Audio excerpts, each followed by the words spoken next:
Alright, let's get this all started.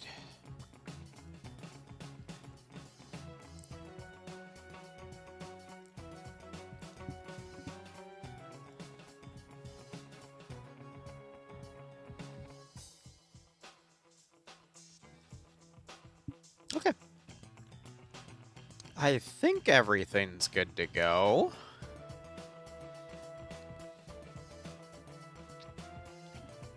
But beyond that, yeah, no, we'll just see how things kick in. Send in Goat Team 6 now.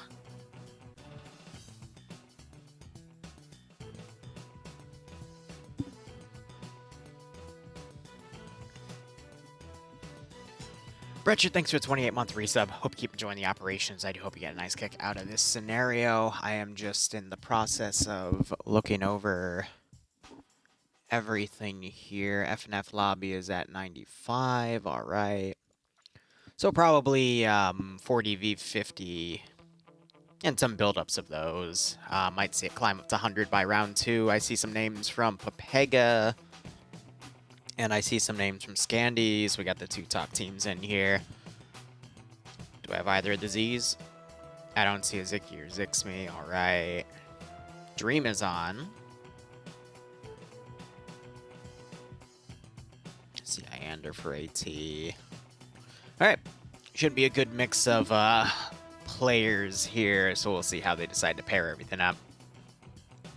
I see Tsunami. Well, I do like your style in RGA. I just took a sip of water, so everything's good to go.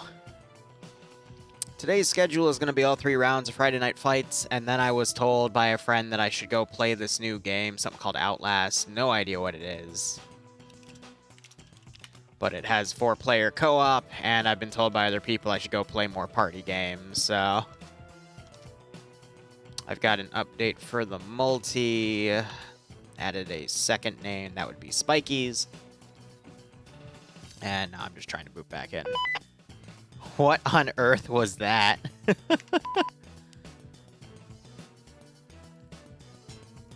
It came from the asteroid. This should be an interesting write-up, that's for damn sure. Oh, it's a Night Owl mission, that's why. Round 1, a Night Owl mission. That's pretty nice. Night Owl is one of the more unorthodox mission makers for Friday Night Fights. So this should truly be something.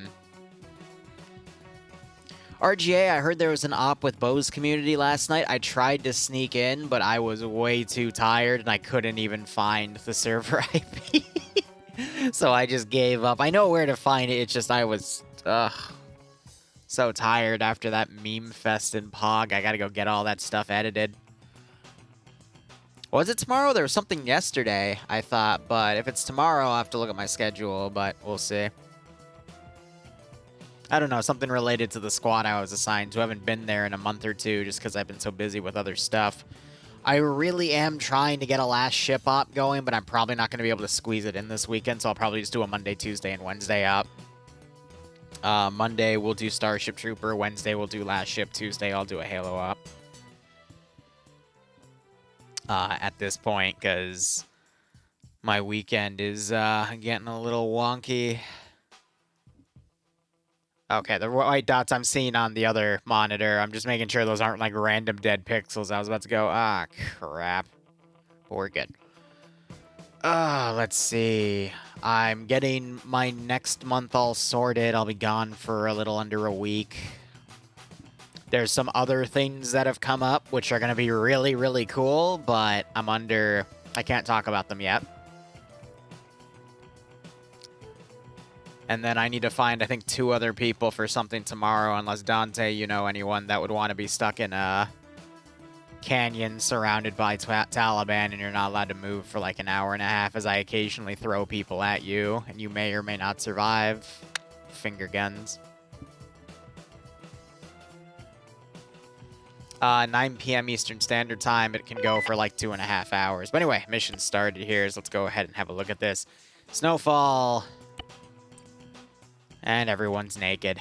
Classic Night Owl op. Alright, let's see. Background, some shit fell from the sky in 2 large comments. The local NATO forces are defending their finds, while Op 4 wants some of that alien rust. The aliens. Alright. Map features moderate fog, flat terrain, and rocks floating around each AO. Notes, Op 4's Little Bird plus additional transport are the secondary safe start location. Defenders have a higher fortified build point total. Attackers have additional assets to balance this. You may climb the rocks. Send in Goat Team 6 now. So Op 4 is trying to destroy 2 body bags that contain extraterrestrial? Why am I mind blanking on that? That's kind of funny. Sylvia, thanks for a 6-month resub. Sylvia, thanks for all your support. Hope you keep enjoying the operations, and I hope you get a nice kick out of this scenario. All right, 975 meters of render distance, no magnified optics nor NVGs. Defender build points going to be 200 because the default number is usually 125, so that's going to let Blue 4, who's on defense, have a bit of an easier time defending. Blue 4's mat weapon, I mean, let's see if there's even an Echo on either side. Blue 4 does have Echo. Op 4 does not, so Blue 4 just gets a SMA.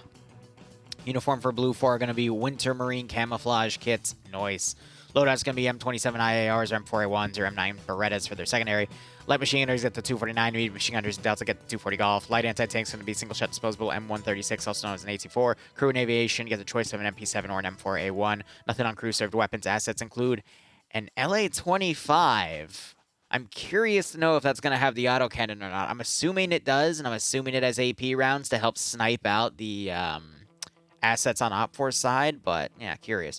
Definitely, though, I would expect Op 4 to have Matt to take that out, but I don't see it, so that's an interesting choice. But regardless, they also have a standing high 240 static and a too low 240 statics. I don't believe either are scoped.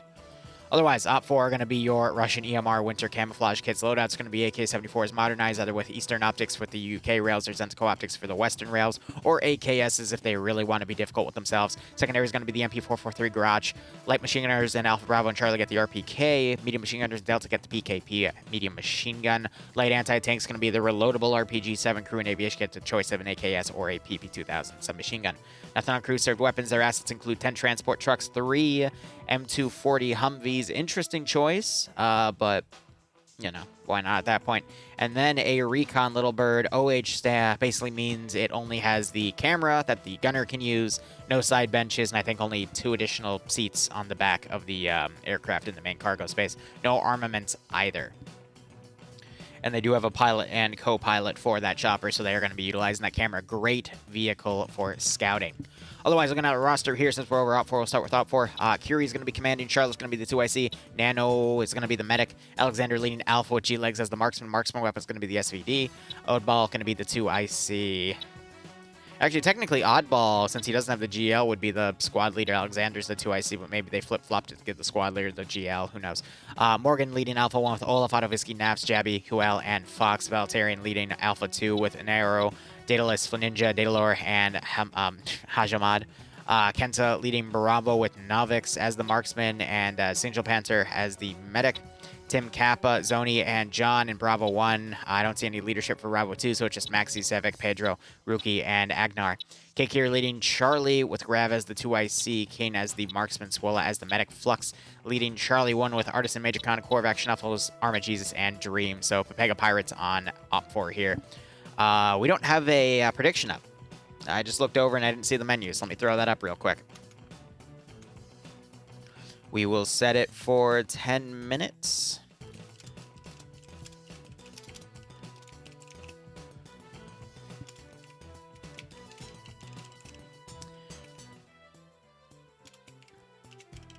Sorry, I'm so used to my moderators now, you know, showing up and running that job for me. It's been a hot second, so I don't know to check. My apologies, guys. There we go. Anyway. Charlie 2 is being led by Ash with Tackleberry, Wheaton, Banks, Gazog, Eric, and Tony. And then Sam is pilot, Lolo, co-pilot for that Little Bird. Looking over to Blue 4. Pierce is gonna be commanding. Delta. Yes. All I can say is yes. Patriot being the medic for the group. Martin just did a super jump. Kabuki Face leading Alpha with Wise as the marksman. Marksman rifle for Blue 4 is going to be the Mark 11, which is 20 rounds of 7.6x51 NATO. Very good marksman rifle. I don't see any leadership for Alpha 1, so it's just Sato, Husky, Male, Vagrant, and Nolich. No Alpha 2. Norris going to be leading Bravo with Ian as the medic. Nielsen leading Bravo 1 with Berkmanov, Struts, Uki, and Kusera. No Bravo 2. Bluck leading Charlie with Pirate Sandwich as the marksman, Pogo as the medic, Lolo leading Charlie 1 with Skippoo, Kermit, and Wombat. McCarthy leading Charlie, Lolo leading Charlie 1, McCarthy leading Charlie 2 with RB, Gogu, Martin, Crazy, and Himonos under him. Iander leading Delta with Dobbs Cats, Spiky RP, Yanni, and Cullis. Notice they've all taken the meat and machine gun roles in Delta, and they've just merged Delta to be machine gun team rather than a full squad. Echo has John Miller, Azuki, and Hungamer. I assume they're going to be the LAV crew. No, they're not. They're going to be the Mac crew. My bad. So Azuki taking the main rifle, Miller being the leadership with the radio, and Hunger Gaming taking the, or Hungamer taking the assistant role, which means he'll have spare rockets for Azuki. I believe that's 4 total, 2 on Azuki, 2 on Hun, and then Bates and Sebulon taking the LAV. Otherwise, looking at the AO here, I love a good AO. We've got 1 body. Interesting. It's another tripod. I always love me a good Night Owl mission. So you got all this floating stuff with it, and then we've got the body in the middle. Bunch of campfires around it too for some extra effect. Awesome. Second one is going to be over here. Everything just in static and suspended animation. And then you got some rocks going around it as well. So these big rocks are climbable, apparently, so Blue 4 can set up on them and build fortifications around them, which will be quite nice. Both areas can be fortified as well. And then you have this lawn. I, honest to God, do not know what this is, but you know what? It looks cool, and I think that's the point. Something to, I guess, bisect the AOs here. Beyond that, I actually have no idea. But again, it's a cool area. Honest to God, so both sides have Sab's briefing table to basically show the terrain on a miniaturized scale to see what they're fighting. Opt for really the only way they can hit this AO is just go through the forested area and then hit this first AO right here and then cross to that second one and go around this little miniature Great Wall of China here. Beyond that, they can also try just going around this way and then hitting it.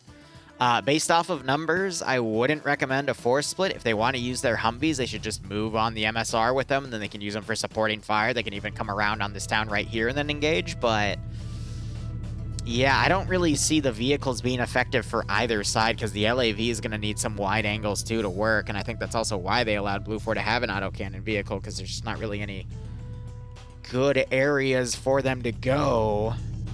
Because anything they engage is going to end up being CQC. So with that, I don't really see what else Op4 could really strategize here. Just go down the MSR and then do your assault from Sompi or north of Sompi or east of Sompi. Blue 4 is probably going to set up on the MSR though, but if you're Op4, just keep all your eggs in one basket. And just encroach the AO. You can have forces come in right here. You can do a pincer, move them from the other side, have them come in from the north and the west, and you have a perfect L-shape assault. And then have your western push go in as your northern push overwatches, and then you rinse and repeat. I think the one difficulty is going to be dividing maybe one group on the northern side, one group on the southern side of this wall as you go to the second AO, but beyond that, there's just way too many open areas here. No, there's too many forested areas with a few open areas, mind you, but there's a lot of ways Op4 can just go in and do this AO. So Blue 4 really just has to focus on internal defensive lines, because if they try to put anything out, let's say something to guard this MSR, because this is a nice choke point that's formed right here, even though that's like right next to the AO, what if your enemy just goes directly and this force becomes out of position? I mean, then it could come back and then assault the attack's flank and a counterattack, but you know, who is on that side? Is it Pepega or Scandi? Either team could be sent out into a niche ambush spot only to be brought back in later to flank attack. That wouldn't be a bad use of either community there. But I'm gonna be honest. Kyrian Charlotte versus Pierce. Pierce being given an AO that's kind of foolproof for him. If he was off on offense, then I would be going, well, I mean, Pierce is probably going to come up with something crazy, but Defense-wise, Pierce knows how to play D properly. So he's going all eggs in one basket, hold one AO. The joy of this is all you need is a squad right here and then, 3 or 4 squads elsewhere. Wherever that attack comes from, have the squads that are immediately under fire hold and engage, and then pull the other squads around to flank and counterattack the coming in attack, and you can just envelop the attack and take them out. It's not hard. And then if there is a second attack, then you have the internal security. Just clean that up, or not clean it up. Hold it up. Hold it from advancing until the first attack is dealt with, and then you move your forces in to counter, and by then you should be fine. But it's FNF. I mean, communication breaks down after first contact anyway, and it's just kind of left for the squad with leaders to finagle around. So we'll see how things go. You say that, Dante, and I do agree with you, but at the same time, the hilliness of this terrain, because it's only a 10 by 10, I believe, which allows the mission maker, or the map maker, to put in such a thing. 1, 2, 5, 6, 7, 8. Oh, it's 8 by 8. Yeah, so they're actually able to do micro terrain like this really easily. It's also going to mean Op4 can quick get right up to the AO and potentially not even take contact, but yeah, I mean, you could just see both attack waves push in, but I'm not going to know what happens until Op4 actually commits to a direction, which, again, could be anywhere. So who knows? Hey, Risky, how you doing?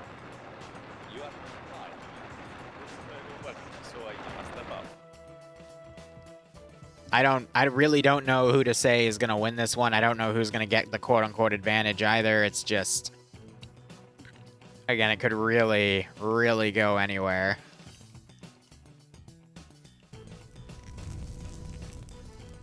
There's probably another rule they discussed about blocking the entryways. They're not allowed to block all of them, so I feel like, again, the bridges they've made, some fortifications they put up on the rocks, but beyond that, for all I know, Op4 is probably going to do something crazy and grandiose and go around, hit that one, and then go in from the other side, but who knows?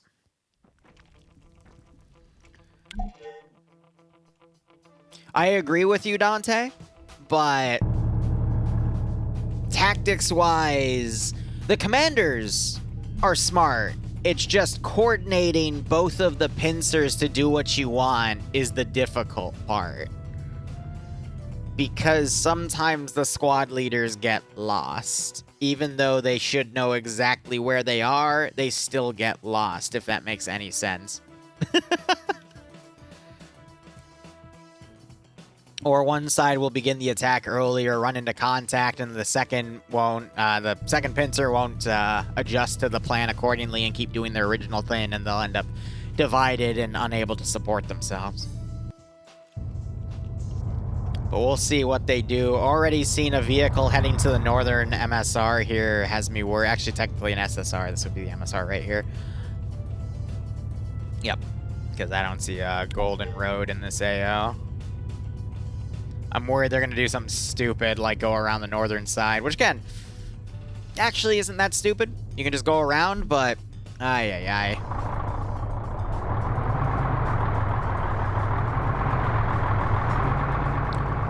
Looks like they're going to take all three of the support 240 Vics. Oh, man.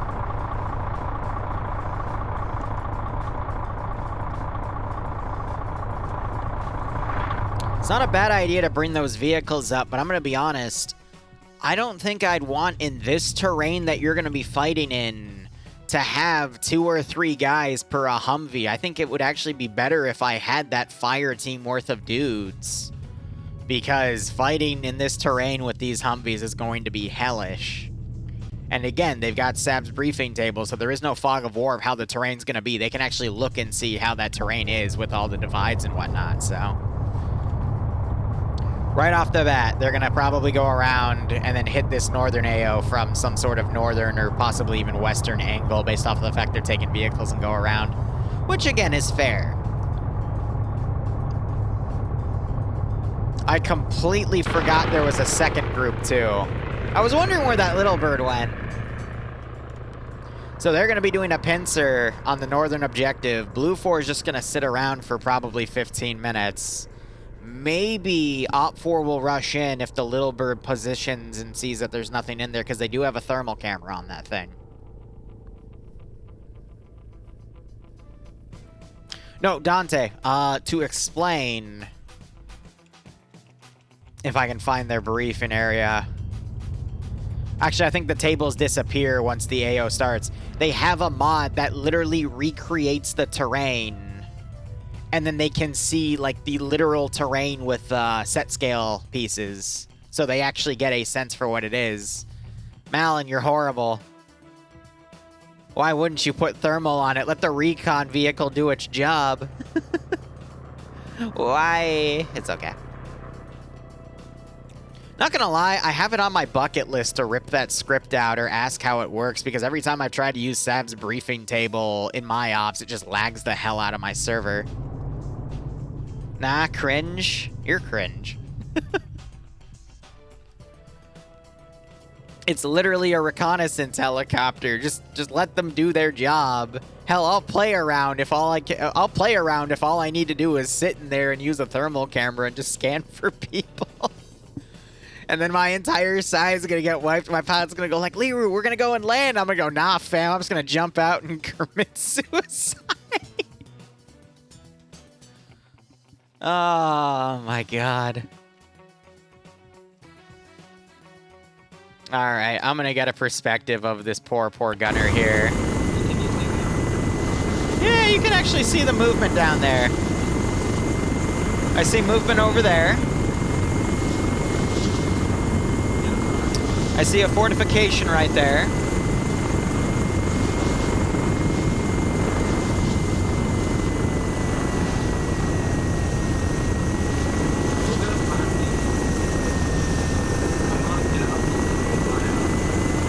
Pilot saying he's gonna climb higher here. Oh, that's also why they have the LAV, to shoot this thing down. Doy. I don't see anything on the Great Wall there. I see a dude in there. Below that truck.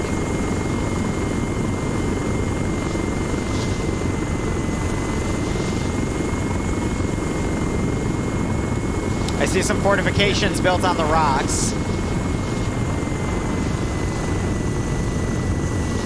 I think those are tree trunks over there.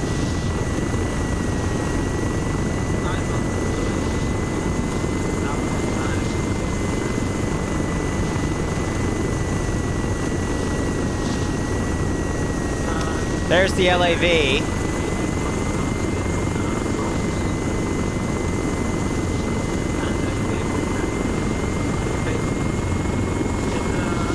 There's some entrenchments right there.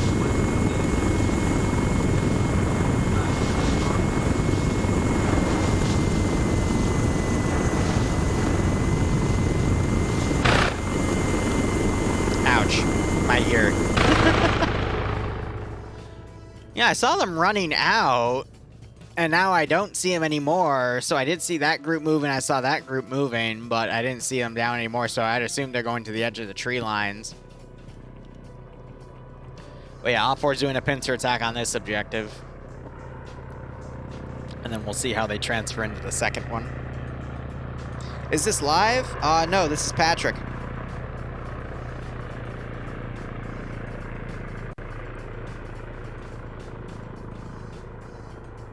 Newscopter 7, right?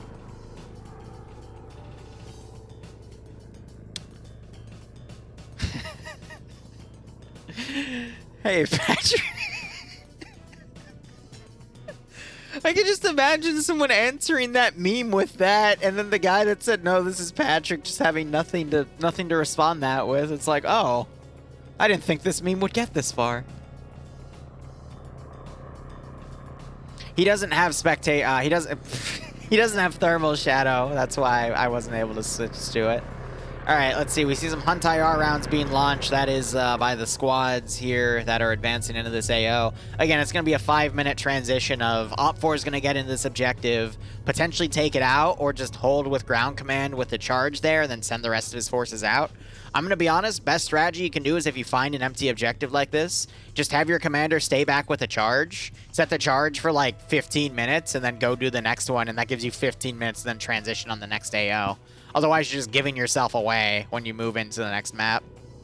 Are you able to join these matches between rounds? Yes, if you do !FNF, that'll lead you to their Discord or website. I forget what I've listed there, where you'll be able to find their mod sets and TeamSpeak, and then you can jump in. Go nuts. Hey, Mr. Squid. Catch any anime girls lately, or are you still hunting? Since I'm assuming that's what you do. Ah, wait, no, that's an octopus thing. My bad. Sorry to speciesist you there. I apologize.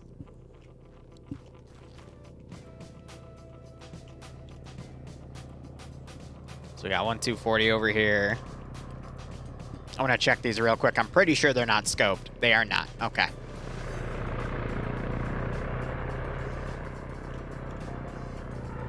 Wasber, you will accept my shitty jokes on my channel and you will like them.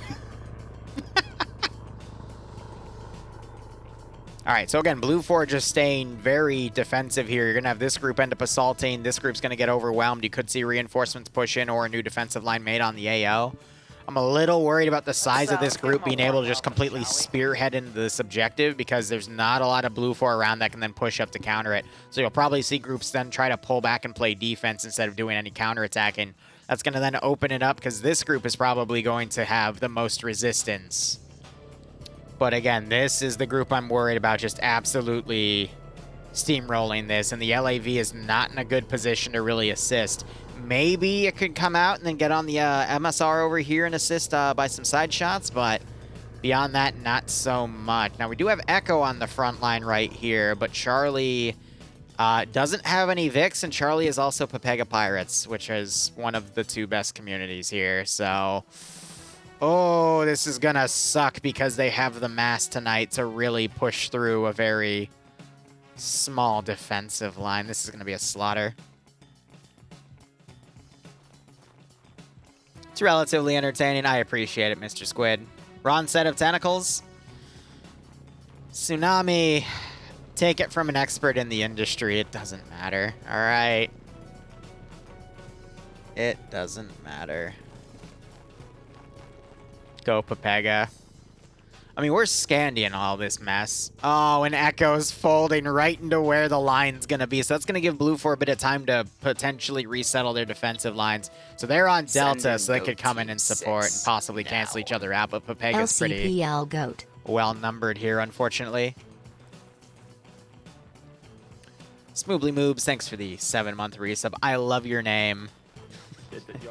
Hope you keep enjoying the operations. Hope we get a nice kick out of this scenario.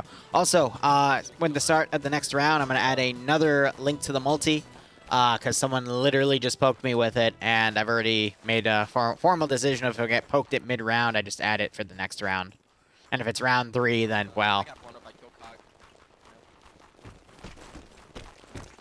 You're an alien. All right, there it goes. Oh, God, King is...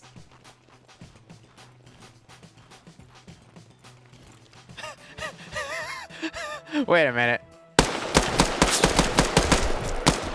That's amazing. All right, Op4 Scout is dead.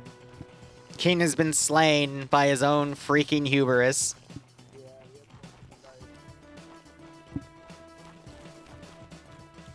And now Blue 4 is running. Yep, the second objective went boom. Now it's only the first objective. Blue 4 is quickly trying to pull back out of this AO as Op4 now pushes.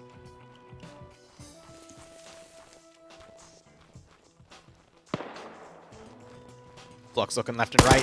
Spots John Miller, takes him out. And now Pepega is angry because their king is dead. All right, we got Delta immediately forming around. They're going to make a defensive line right here. Blue 4's made a defensive line right there, utilizing the Great Wall of China here. Op 4's probably going to send that other force around. Little worried, though, because Azuki can be given away with that weapon platform. Towering over cover, and Pepega are the type of players to take note of that and start chucking grenades.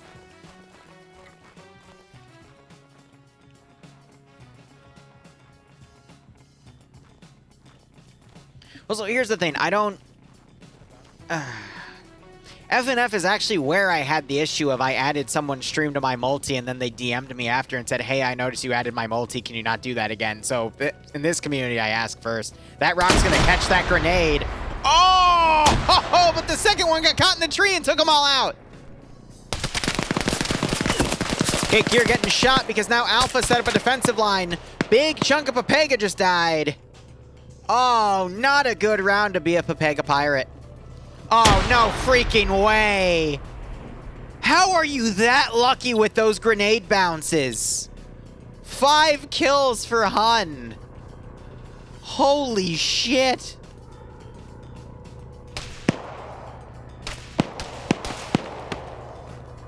Korvac under fire. He's going to pull back. My God. All right, so Op4 trying to flank around. This might provide room for Echo to turn around and start engaging. I think that was a... Nope, that was a smoke. All right, didn't see it at first. But yeah, now you got Delta making a new defensive line. Oh, that quickly turned around. I think this one guy actually just won it for Blue 4, in my opinion. Because the quality of player for this Assault Force, no offense to these guys down here, but let's be honest, Pepega, we know what they're capable of, and now we got Op4 fighting Scandi. Scandi doesn't have anyone to cancel with. They're just gonna start picking people off in the open. We already see one person dead. GL's trying to go in. Oh, and they gave frickin' Scandi the pine trees. Oh, God, no. Never give Scandi those goddamn pine trees. They flared them! Remember, you can't shoot if you're blind. They're starting to get some pickoffs over here. They knocked down one of the 240 gunners. Northern Advance still being slow, but Blue 4 is now counterattacking with the vehicle. So Op4's got a vehicle on point. That's not good. We got 2 other vehicles ready to send in, but you've got Echo ready in a position to ambush just because of circumstances. Look at this Op4 attack right here. You got some people running off. You got some people still far back, so everything's kind of spaced out. So now it's only just a handful of guys that are going to come up to the solid Blue 4 defensive line. And Blue 4 shouldn't have an issue picking them off. There goes Harna. Eric gets a knockout on Mail here. Hey, Mighty, thanks for the raid of 6. What were you playing, buddy? Yeah, the flare also could have potentially saved them because that also obscures Op4's ability to aim on them, but...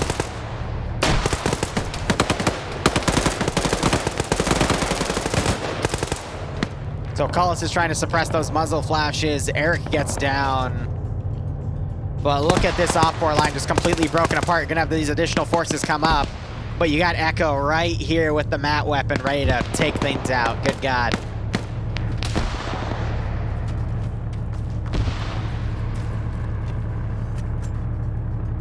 Right, Almighty. Sounds good, man. Sorry you got spooked, though. I feel that. Well, it says you raided me, so I don't know how it broke, but hopefully it's not too bad. These guys have to hear that Humvee. Yeah. And there's 2 of them. So this is going to be a waste of 4 manpower right here.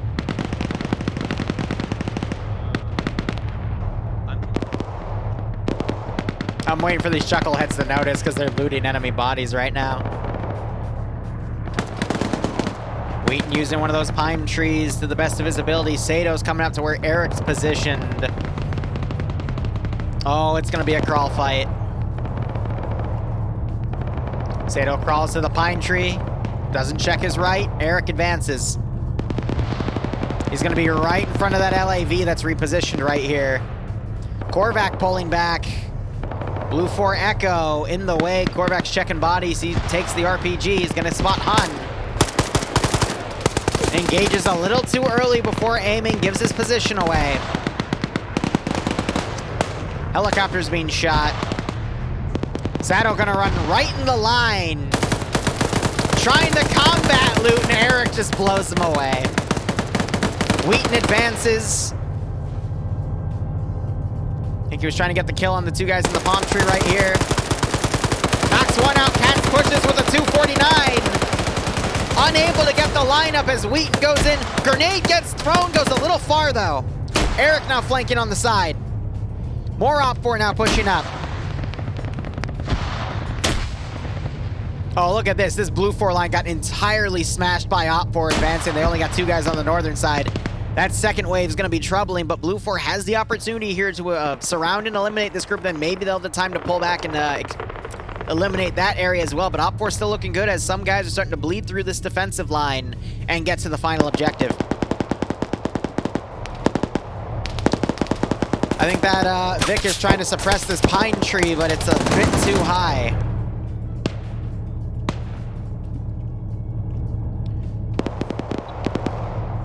Yeah, so I'm trying to figure out. So that was Alpha and Delta, but I know there were a few guys over here. They either got pulled back or just annihilated. Echo are now, instead of hitting those Vics, they're trying to hunt down. I think they killed Korvac, but Major Khan's still back here. That's pulled them away, so now these Humvees can push up with infantry support. Oh, I agree. The fog is causing major issues for sightlines. You got this guy just chilling with a 240 golf static right here. I can't believe they're moving up with those Humvees, though. They're just gonna get hit in ambush lane there. Azuki, though, I think is looking for him, but again, that fog is really screwing with her. Or him, I don't know. They need to move back to their previous position on great shots. Blind suppression over here. It sounds like an AT-4 just fired. Was that Azuki? Yep, we have a vehicle kill. They're looking for the second. Op4 moving around that position. We got some forces now coming around to flank. Swola moving up on point. Right on top of that body, but we got a bit of a blockage right here. No freaking way. They loaded people in that helicopter. They've got a rifleman with -3 kills for tanks. Okay. And they got a fourth person there, dude. They got the 2 IC, which is Charlotte with the GL. All right, that's funny. Grenades being thrown in this territory. That knocks out Agnar. Banks and Wheaton pushing up. Swola also pushing up. This is nuts because everyone's distracted by that little bird. Op4 could sneak forces in and actually det the target. Like, actually, they could get up on this. Wait. Why do you have it facing this way? Face it the other way, because Swola could literally climb up and mag dump the objective. Scenari gets taken out. Gogu almost gets taken out as well. Why did you give the enemy cover in your This is silly.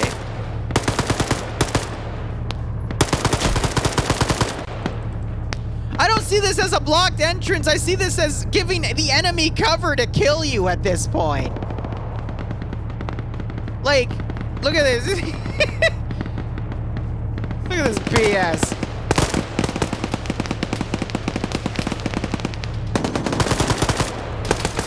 Grenade goes way over. What the hell are you doing pushing up? Oh my god. Alright, so Wheaton's battle buddy, there's another guy over here. He's gone. More AT just got fired, I'm assuming on the other Humvee. Yep. You still have this other Op4 wave coming around. Some Blue 4 trying to interdict. Yeah. I don't know. This feels like Blue 4 is now starting to lose their upper hand because single infiltrators are able to get in and get multi-kills as everyone looks up and starts shooting at the helicopters. And it looks like they finally ambushed the 2 gunners right here. Azuki dies and Hun finally dead on his 5-kill streak on Pepega. Charlie has been ambushed. It sounds like AT got fired off into this vicinity. Don't know what that was about. We're seeing some explosive charges being thrown up on this position, followed by some grenades. Hey, Shark.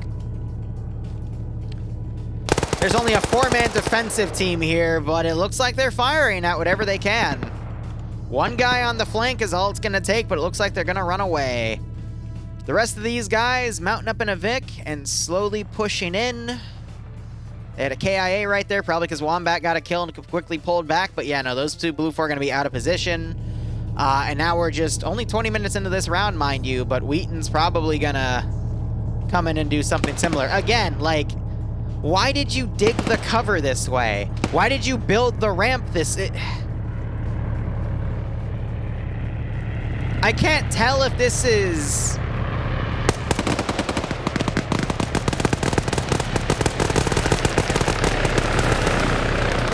Are you freaking kidding me?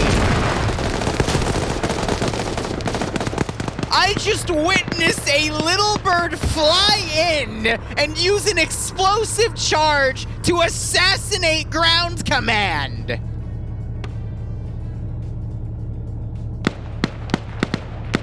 That was the most amazing assassination I have ever seen.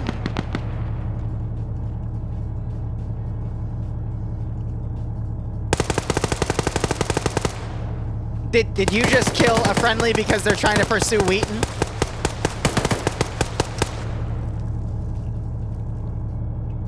That, honest to God, was amazing.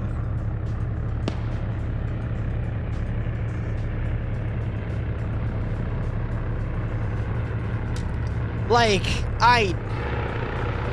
that was directly on top of him, too. Of course I'm clipping that. That was awesome. I'm writing down that damn timestamp. That was... I can tell what they were doing, though. They were trying to put explosives on the final objective to snipe it, which, again, really good idea. But instead, they killed ground command, which is a nice secondary at this point. That's going to stop Blue 4 from properly coordinating a final defense here. But now you got this attack wave coming in with the Humvee. And you still got stragglers over here that can trickle in. I think Blue 4 is lost at this point.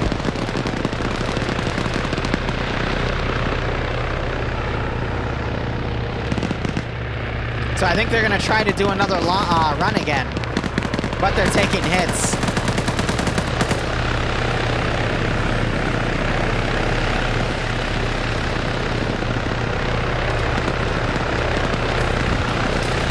Satchel away! They're grenading. They're literally going bombardier here. Charlotte jumps out.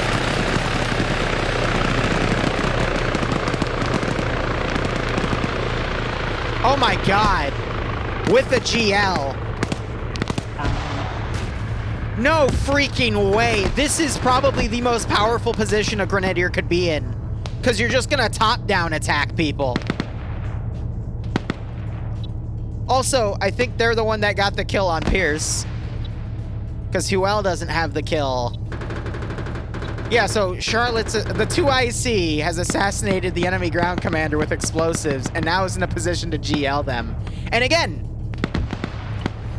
you may climb on the rocks. I don't think this is what they had in mind. I'm here. But they can climb on the rocks. I'll try to fucking mag dump it in a sec, but have to bandage first. Sounds like they're going for the objective instead.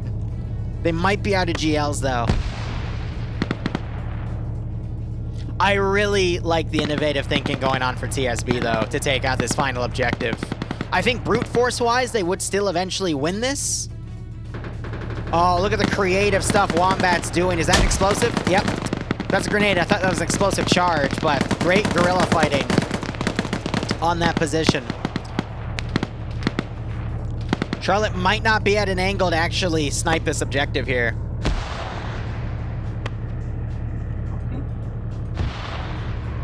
I see someone climbing on rocks. I don't know. The words were very specific. Spiky gets blown up by Major Khan's grenade.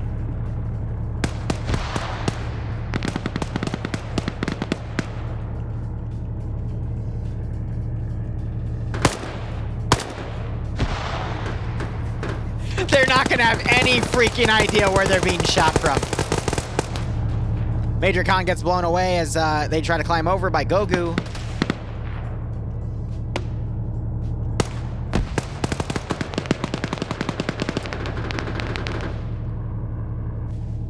Oh, I heard the little bird. It was flying, and then suddenly it wasn't. Excellent. I'm waiting to see it. Come on.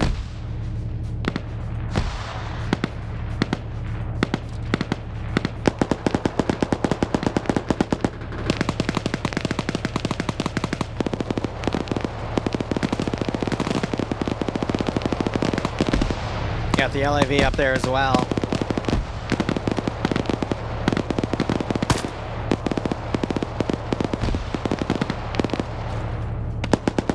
They have to be out of GLs if they're not using GLs here.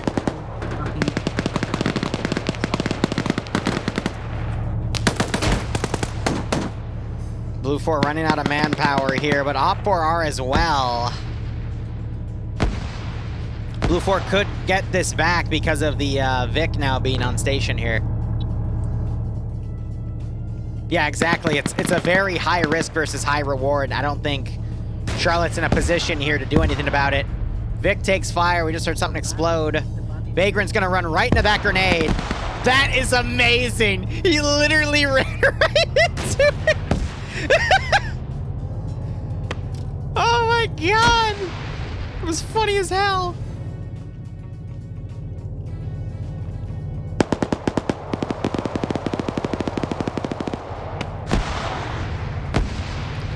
LAV, I think, trying to find a position to repair, but it's damaged.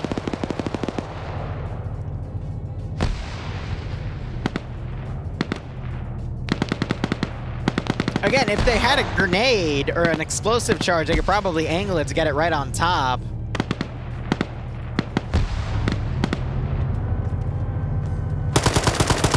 Good, a headshot by Autovisky right there.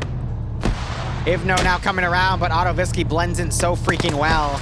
Oh, but Kermit gets the kill. I got Blue 4 trickling in. You got Hotel coming in with 3 people.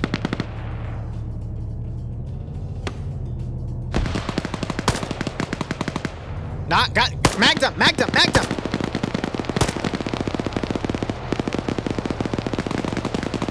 That shows me that Charlotte doesn't have a lot of ammo. We got some Op 4 getting right on the point.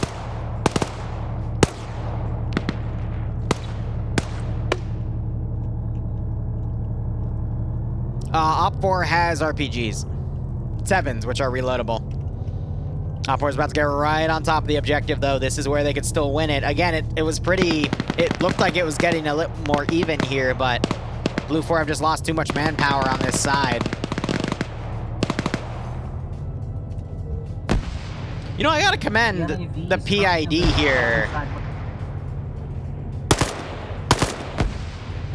Yeah, this poor person has no idea where they're being engaged from at all. They're not gonna look up.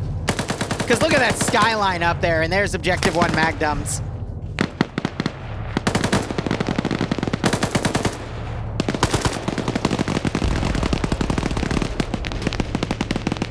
Jump!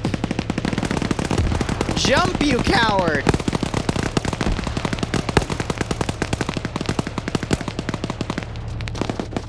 This was a glorious map and a glorious first round. All right. Let's see what round 2 brings. Any second now.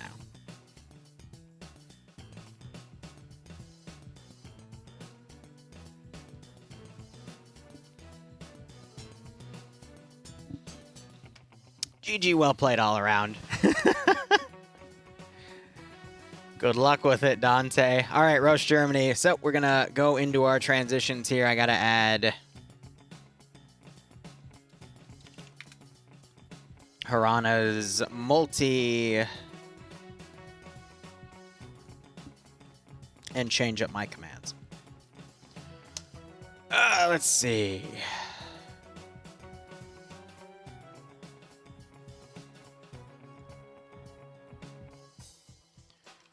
All right, that's updated. Next map is going to be Roche, Germany.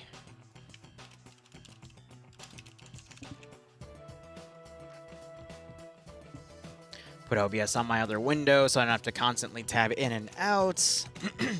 And this is round 2. Op 4 is attacking 3 blue 4 sectors. Op 4 has an 8% numbers advantage. 3 UAZ DSHKs and transport, while blue 4 has 2 M2 Jeeps. And transport, even though Op 4 is attacking. Okay. I'll accept that. I feel bad for Depth, so I think he wanted to play that one. Bit anticlimactic that they just had to just Soviet rush it. Well, that's because Blue 4... How would I put it?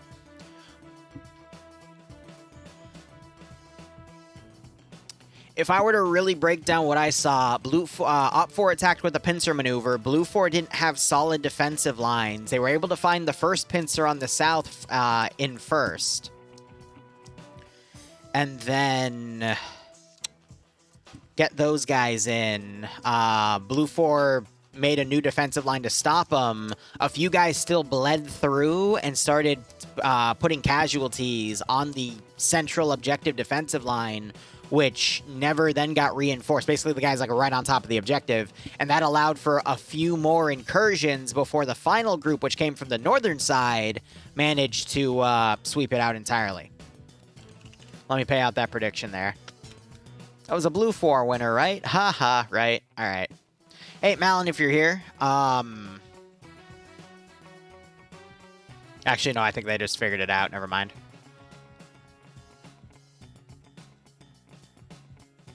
Malin's probably busy right now anyway. Malin, if you're listening, there's a guy that was in... okay, no, they're back in the help desk.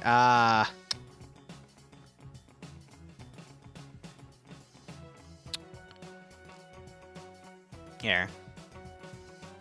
I'm waiting to see if Malin types, because there is someone in help desk that that was just watching the stream that wants to play for the second round. I'm going to make sure they get sorted.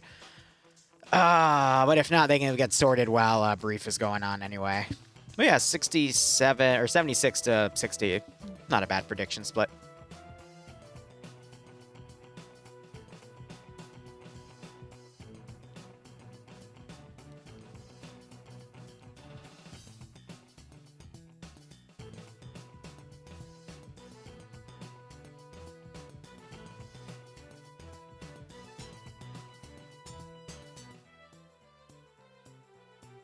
Should be good there. But let's see. What are we doing today? So we've got this, and then we have something at 7 o'clock. Some people are going to pull me into some co-op game or something called Outlast. I have no idea what the hell it is. And then we have... I'm probably going to either do Mission Dev or Starship Trooper. My drive for storage for recording's almost full, though, so I'm going to have to double down with some video editing. So we'll see how that goes. Perspective was seemed fine. From the ground, though, it looked like it was a bit foggy, so past 50 to 100 meters, you really had to check PID. There were a few missed PID incidents, but that's always to be expected with FNF. I would love to do more Starship Trooper. I would also love to have Sky Marshal Dante with us. Giving us orders. Oh my god. I still need to assemble a 4-man team for SEAL stuff. I've got 2 people that could potentially do it. I just need to find 2 more. It's just tough because I don't want to open the floodgates in my community for something like that because that's meant to be a bit more serious compared to what they do. That's fair, Ivno. I have a feeling after 2 more weeks it's going to be difficult to find people to play that game with unless they really start ramping up on new content, but it's also an early release, so it's one of those games where you pick up, you play at launch, you give it a few months to do other stuff, and you come back to it. That's what I am with Darktide right now. I'm just waiting another few months to see what else they add to the damn game, and then we'll probably binge it for another month. Take all the characters I have and give them new metas, and then we'll rinse and repeat. My issue, though, is how toxic people are on the hardest difficulty, and kind of ruins the fun. So you got to go in with 3 people that you know will, do it well. How, what if, no? Isn't that game PvE? Oh, yeah, but if you're not, like, just the elitism and gatekeeping in that game. Like, I'll be in there trying a new build that I know works, but I'm trying to see, like, all right, is this a good build to have when the other player is, like, okay, how would I put it? Is this a good weapon to have for my Psyker if I have, all right, let's see, an Ogren and 2 veterans? Is this going to be good for filling that role? But people are like, why are you doing that? Why aren't you doing XYZ? And then 1 or 2 of them will leave. Because Dante and I would run as a double, and the amount of toxicity we ran into of just people, like, cussing us out or bitching us out and then leaving within the first, like, 5 minutes of the game. And we're just like, what? What are you doing? Like, really? Are we really going to be that sweaty on a PvE game? Christ.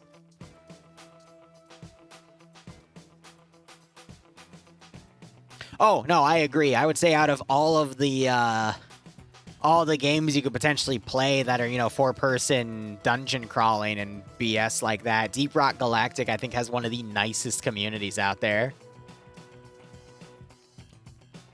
That is definitely a game that I randomly pick up because someone mentions it. Mentions it.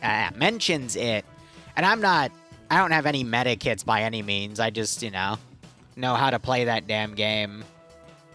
But most people I play with are usually doing level 2 or 3 lobbies, not like 4 or 5.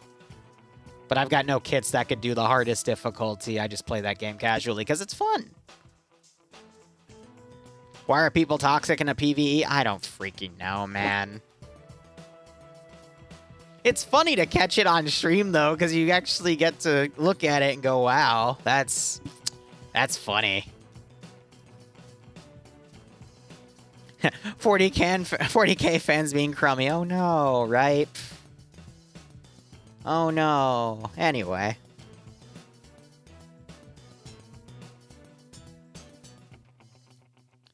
Did the multi-channel come out yet? Yeah. Just do ! multi. I added Rana's stream to it. Again, didn't add dreams because I wasn't told. All right, you know what? F it. I'm going to do it myself. 1 second. Is it full yet? Yeah, they're going to the mission file. Here.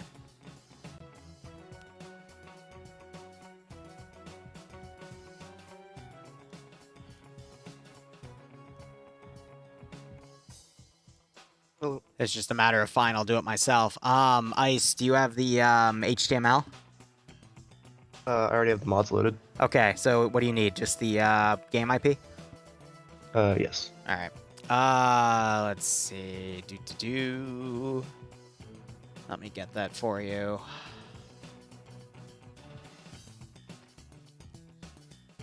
It is a good morning to die. Yep.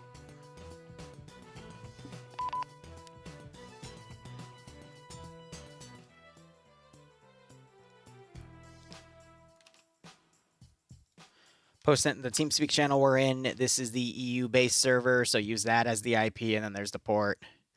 Oh, my voice acting went away. What the hell? That was weird. All right, posted it in the channel we're in. If you go to the help room in the chat channel, if you're familiar with TeamSpeak, it's the EU-based server, and then the game port's the game port. I gotta go. Okay. You got 15 minutes. Just join the side with less people, and you should be fine. How do you get the chat room real quick? TFAR automatically takes you when you go. I mean, like, sorry, to get the link. What do you mean?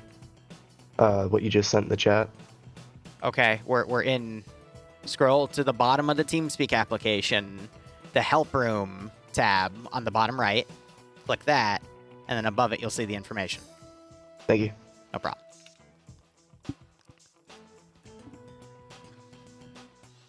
People tell me I sound condescending when I talk to people with that, and it's like, yeah, I kind of do, but at the same time, I've literally had that conversation with thousands of people, and it's just because I'm jaded. I don't mean anything personally, it's just I am so freaking jaded because I've worked with just such a range of characters, if that makes any sense. Anyway, let's get the prediction up, and then we'll do the mission breakdown. It's going to be 1 second. Pretty sure this is the same thing. Op 4's attacking again. Let me just check that real quick. Op 4 attacking, Blue 4 defending, yep. And we'll set this one for 15. But again, it's not personal. It's because I also have to immediately, get back in channel and work with everything. Woo! Everything's personal? What do you mean? Yes, I will, Dante. If you have 2 other people that you want to bring in, I trust your people more than mine for this particular thing. Because the next mission I do with Karma is going to be more of a roleplay focused one, and that's better for my guys. But this one, since we're going to be like a 4-person actual SEALs team, it can be a little detrimental to... It would be detrimental as fuck to have 60 guys get to their position only to hear Falcon bitching and moaning and talking about how to metagame my Taliban. And I would just be sitting here in the Zeus interface, pinching the bridge of my nose, going, all right, shut up. Shut up, Falcon. Shut up, Falcon. Shut up, Falcon. No offense to the man. It's just how he plays. He would be a much better role player. I can put him in that role pretty easily. But for, super serious players being a super serious objective, I'm just going to go,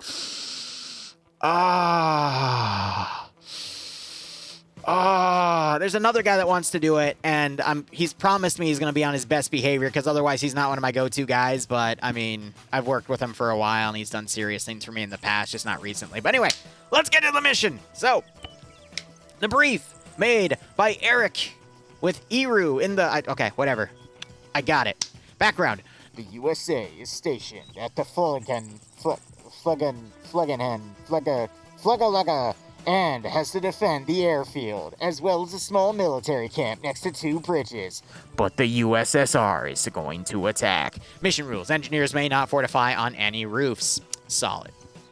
All right, this is Ad Sector. How Ad Sector works is the attackers are trying to get into the sectors that the defenders are defending. Once the attackers get a number advantage in the sector starts counting down from 90 seconds.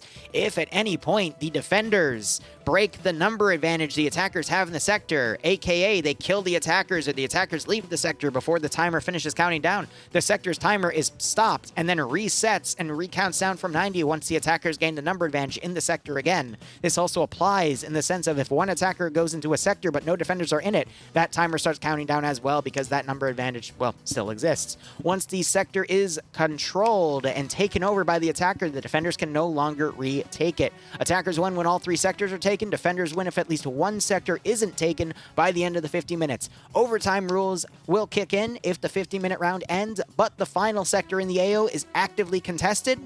As soon as the timer stops, either because the attackers die, get out of the sector, yada-da, in that overtime, then the defenders win, but that gives the attackers up to an extra 89 seconds after the round to take the sector, just in case. What the hell is that Naruto bullshit I am seeing down there?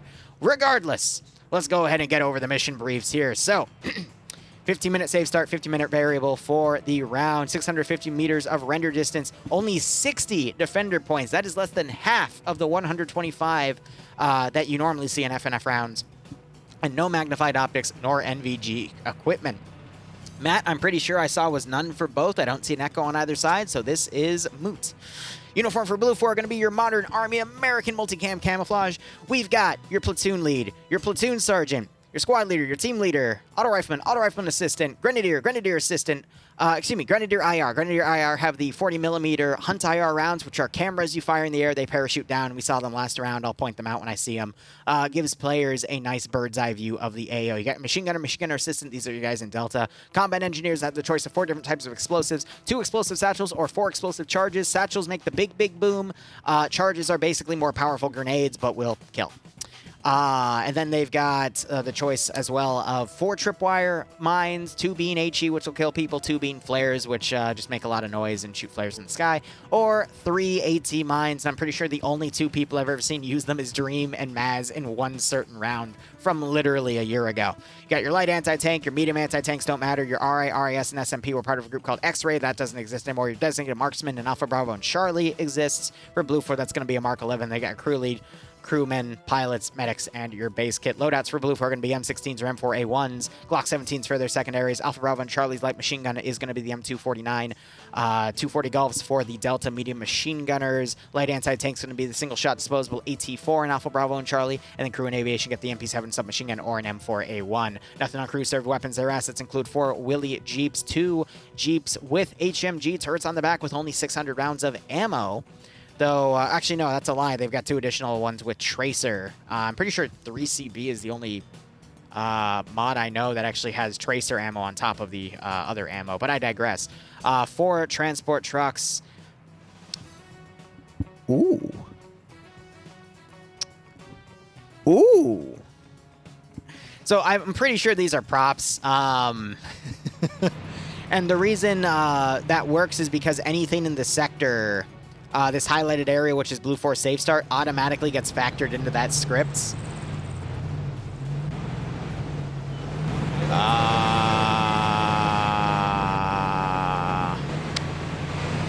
Little worrisome, guys, because those have ammo, and they could... Oh, no, the ammo's been stripped because the pylons are empty. Okay.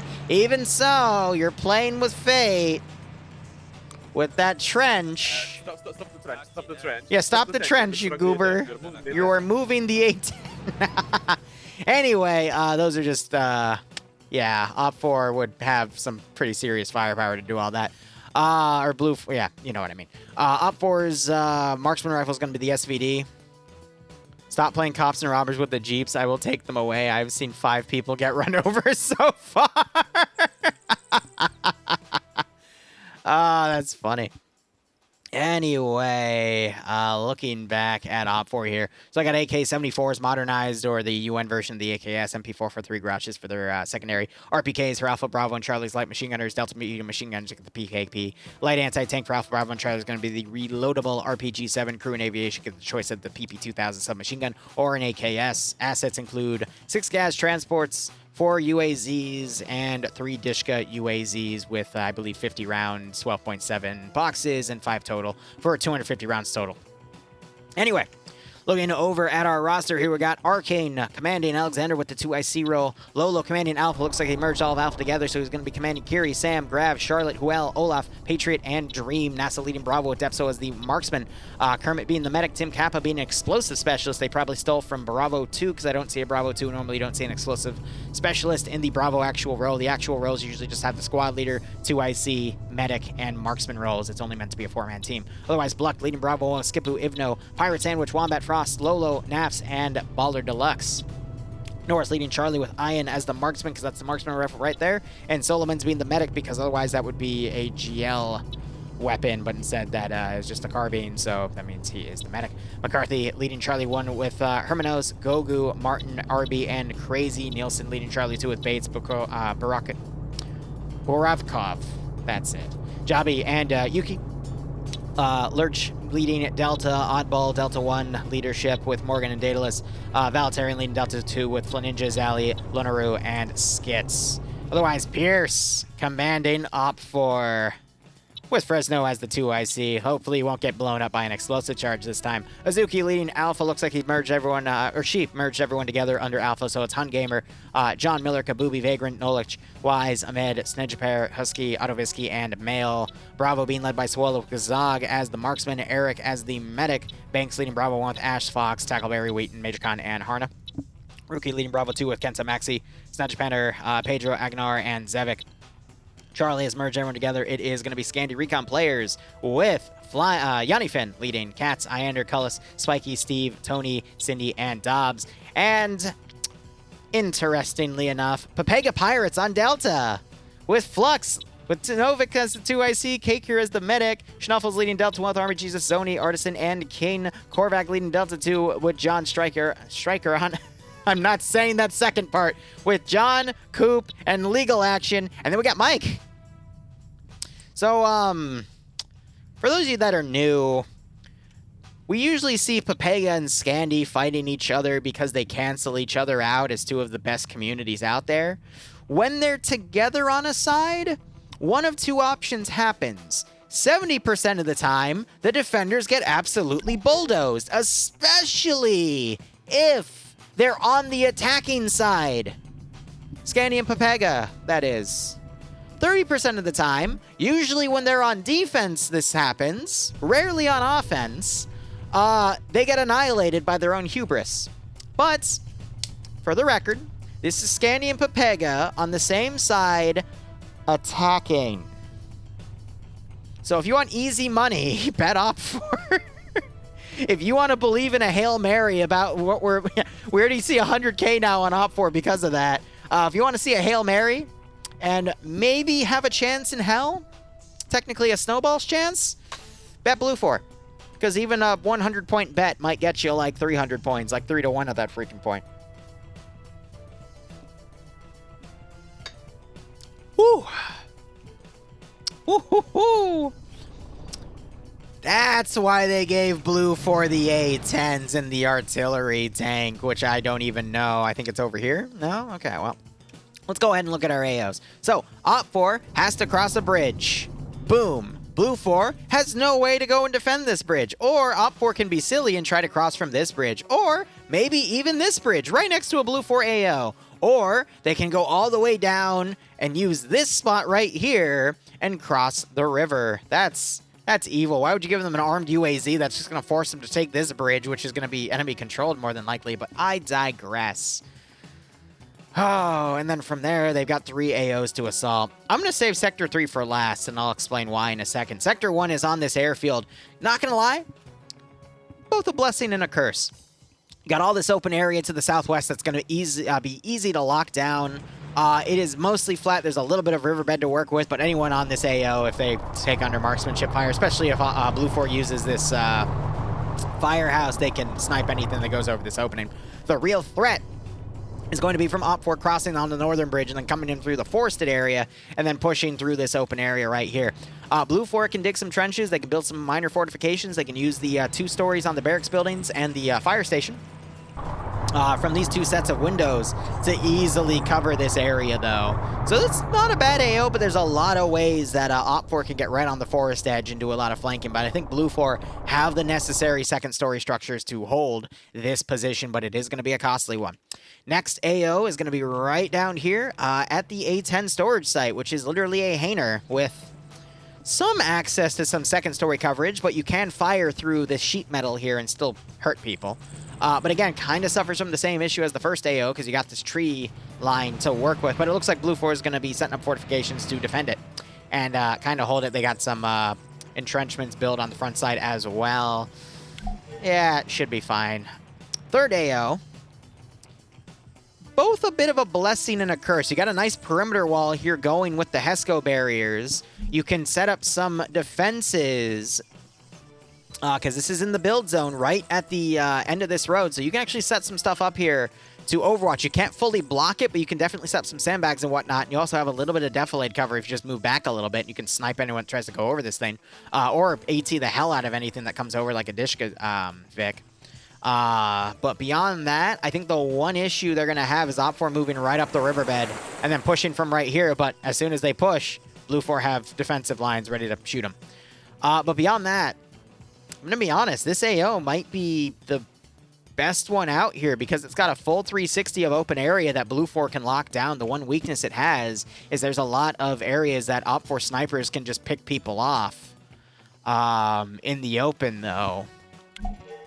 So this would be an AO that Blue 4 would have to have some support teams on the side. This would be an all eggs in one basket defense to go with. But I think Blue 4, again, picking the easier option of just holding the airfield because you can lock down these 2 sectors. You got a lot of second-story coverage. You got a lot of buildings that can get up high, and you can fortify them. Which, granted, with only 60 build points is going to be difficult, but, again, they can also dig trenches on the ground. So, yeah. Op4, I would say, just take this bridge. ignore that, and then just come in through the forest and just sweep north to south. That's all you really need to do. Blue 4, hold it out, and then whoever wins on the PvP wins on the PvP. Again, we're seeing an AO kind of opposite to the previous one where first AO could have been done from anywhere because the AOs in question were surrounded by pure forest. This one, very, very limited on where Op4 can go in if they want to survive their ingress route. But, you know, Blue 4 also has a very select area to defend. But we might also see Blue 4 push out and try to do some counterattacking with their 2 Mutt Jeeps, which would be the smart thing to do, to try to lock things down. Head views of the firefights where possible. I try my best, but I also like to showcase individual actions like what Charlotte did last round in the explosive throwing, because it's rare to find things like that in any PvP. But speaking of PvP, let's see. Tomorrow, we're going to be covering TBD, all 5 hours, both rounds, from noon to 5 p.m. Eastern Standard Time. The following week, on the Sunday, we're going to be covering the first round of WOG versus the Russian Community Coalition. Solitude Games, that's it. Or it's either Solitude Games or Solitude Gaming. They yelled at me because I got it wrong last time. But again, I can't remember. It's been a year. That's going to be a 220-player PvP event. We're only going to be covering their first round, though, because in place of their second round, I got to go do the 40K op. But I've got 5 communities coming to that one. So that's going to be like 70 to 80 Space Marines and Sisters of Battle. It's going to be nuts. And then the following week, we'll be covering the second half of WOG versus Solitude, both rounds. So for the next few weeks, we got plenty of high-ranking PvP to work with, so that'll be fun.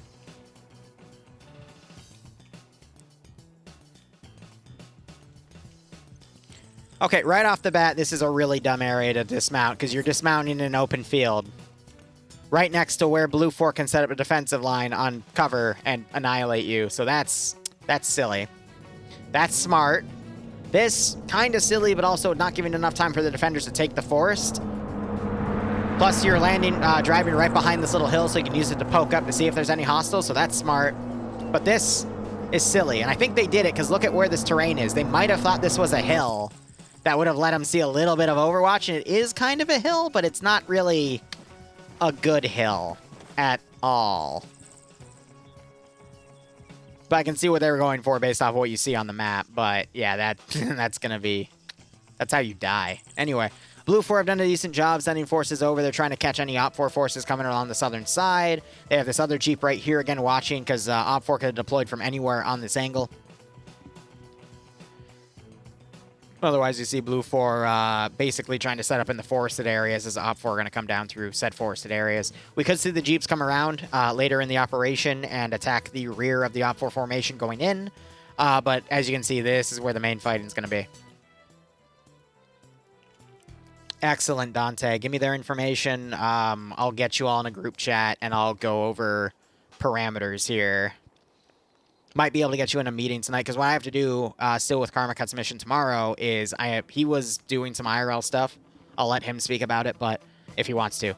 I have to get him in a meeting. I have to plan out where he wants to have his guys land. I already know where you guys are going to go, but he's playing it very casual in the sense of he doesn't want me to specifically pick, you know, the most milsome people I can find. They can be more casual, but, you know, for any client, I try to do the best I can.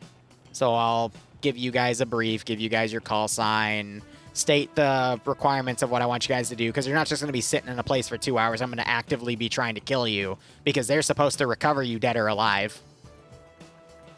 So I would really like to flaunt you guys as some of my best players by them coming to pick you up and just finding Taliban piles all around your fortification. Where it's so easy. But that's for tomorrow night's operation, my 4th collab with Karma Cut. We again run them bi-weekly. And I'm going to be honest, I think it's going to turn into what I do with Jester814 on Wednesdays. But anyway, first fight's about to begin. You don't even have your gun out! And Blue 4 doesn't see him! Oh, Tony, open up with a grenade. Open up with a grenade. Too late. No freaking way! See the -1? The idiot ran into Martin's line of fire and just got absolutely headshotted. Oh, grenades opening up.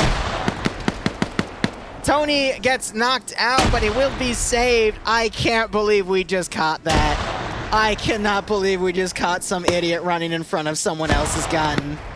That's actually rare to be in the right place at the right time for that. That's unlucky. Yeah, right, Dante. So Op4 getting a really nice early advantage by murdering an entire team right there as they're just going to start bulldozing. Blue 4 already starting to pull back. We got this force over here that's going to cut off anyone that tries to, you know, cheekily go around at that angle. We need to see how Blue 4 responds.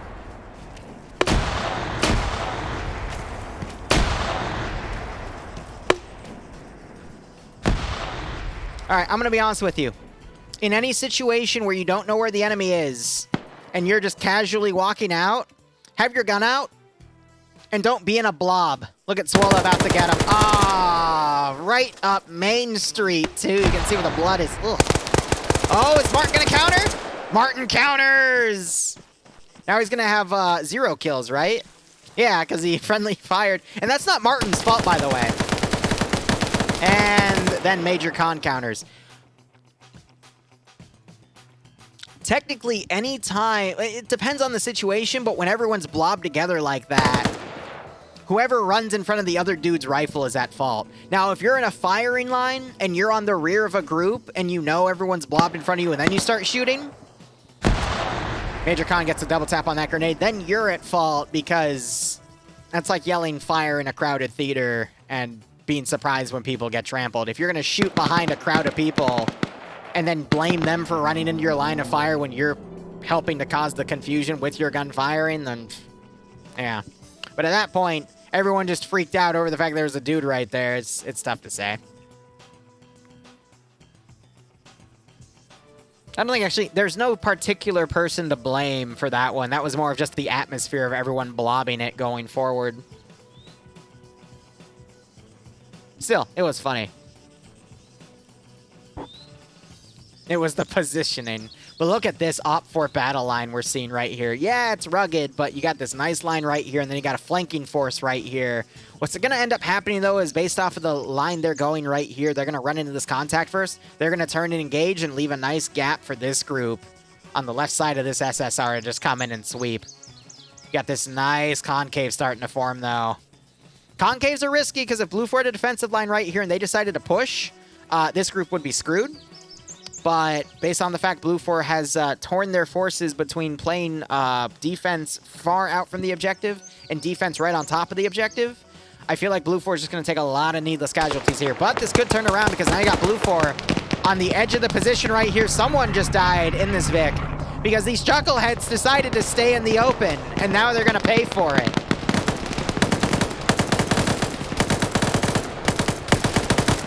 There's only concealment out here.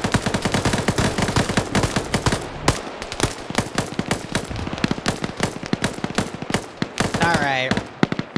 Firefighting started on this SSR right here.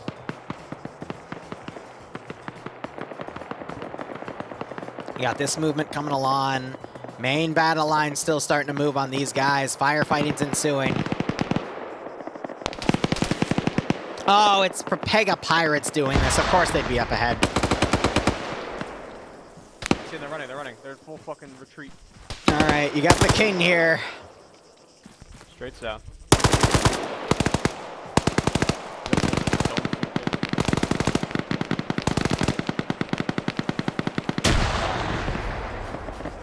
Grenades being thrown in. King trying to move up to cut him off.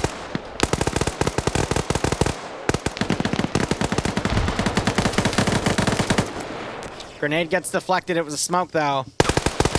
Zoni tries suppressing, playing chicken with Nielsen. Nielsen's got slightly better cover because he's got a little bit of depth lane to work with. Grenade goes over. That's going to bounce far. Might run into Bates. Oh, Bates. Ooh, it hurts. Zoni now going for the flank. Flux is on him, though. Isn't able to get the kill, though, as he gets knocked prone.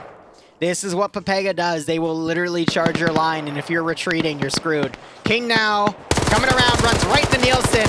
Literally blows the man away. Ain't no bitch.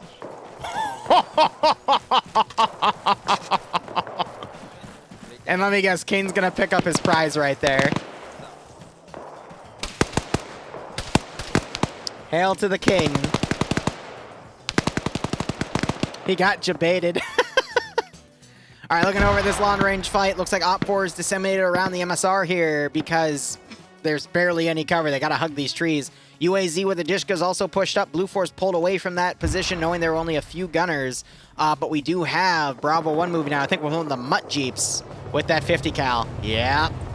We'll see what they can do, but with Op Force heavily just around at this point, maybe Blue 4 will get some pickoffs, but really dangerous to drive in that because you don't know where the enemy formation is going to be. You got the rest of Op 4 now advancing. Blue 4 has made a remaining defensive line here, but you're just going to see this force of 5 get slowly encircled and engaged.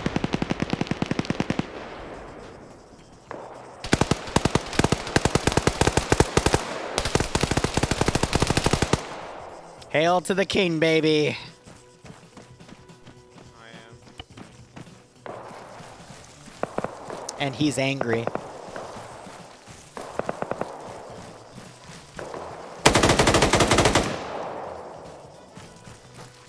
I think you're just trying to keyhole Herm.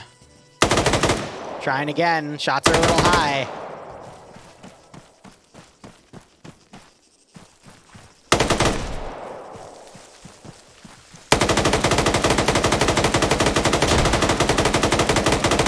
Oh, that grenade! Yeah, I'm just fucking running them down. He's on 4 now. That's me. So it looks like he's keeping communication Yeah, with his I'm a guys. dead guy.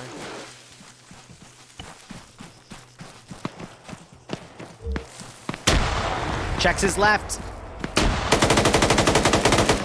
Kill 5. I think I got one of the last guys.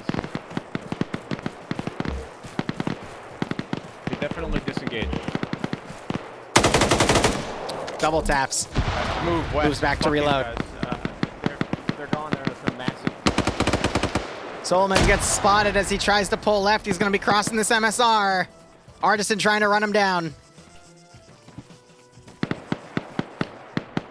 And that's why Scandi and Papega are two of the deadliest communities out there. In CQC, they will literally run your ass down. Usually, Scandi will just flank around your sides and just engulf you. Papega will just charge you.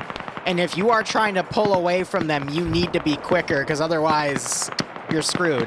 And you better not be pulling through any open areas, otherwise, you're screwed.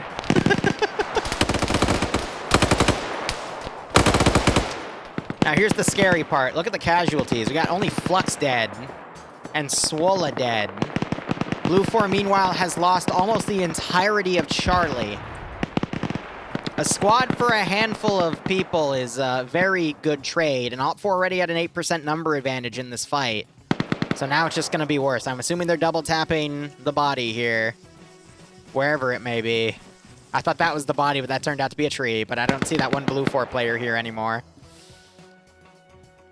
Now, what I'm a little worried about is these guys crossing in the open right here and getting flanked. They should be utilizing the trees to get around. But if they try an open field charge, it's... Blue 4 is going to get the advantage back very, very quickly.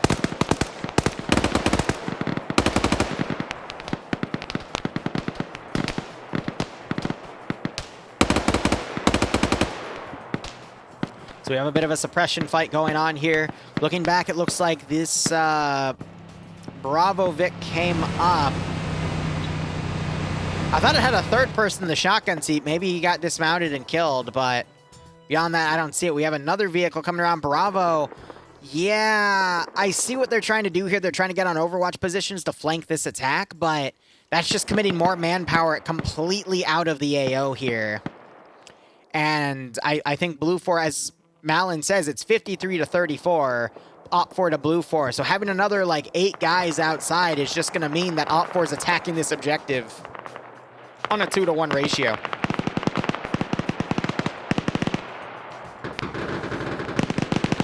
Again, what I'm worried about now is you got Ian here as a marksman. and he's going to overwatch an open field that some Op 4 are trying to push in from. If these guys don't transition properly and they go through the open instead of pulling back and coming around, these numbers aren't going to mean squat for shit. Because they're just going to get picked off and eliminated. As you see, they're getting picked off and eliminated. Pepega falling for their own hubris at this point.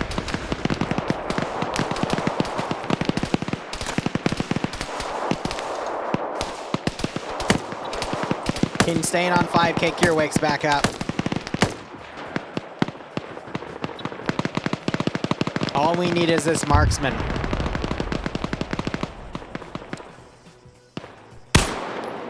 Little short, dude.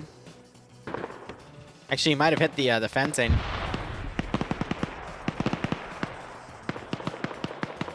Yes, the double-edged sword of the monkey brain.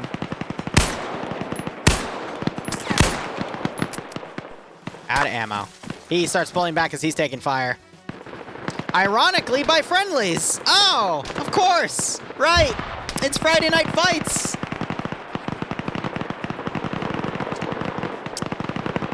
Friendly firefights is also a good term. Regardless, now you got Op 4 starting to push in. An attack from this main position. Overwatch here is really just distracting some of their lines, but you're going to see a massive smoke charge in a second.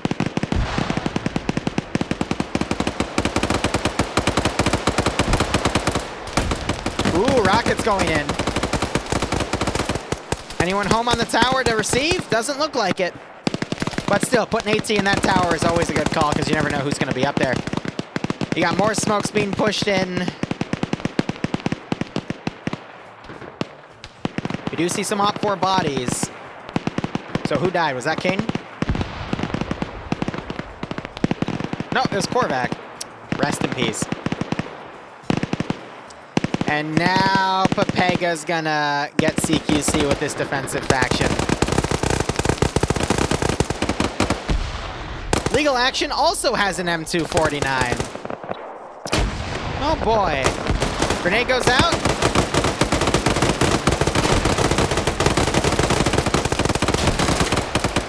They're both, the bullets are clipping on the trench and neither side is doing any damage. Yeah, you got Scandy supporting a Pepega push right now. This is a nightmare for any faction. Grenade's gonna blow up Valtarian, but the bullets get him first. You have the Bloodhounds pushing as the best tactics and support team covers them. This is any community's nightmare.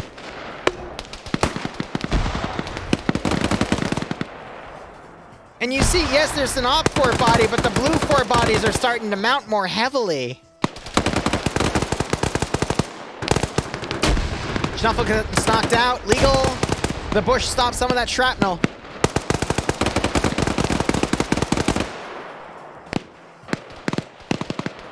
More forces starting to come in. The one weakness we have here is Op 4 is just trickling forces in.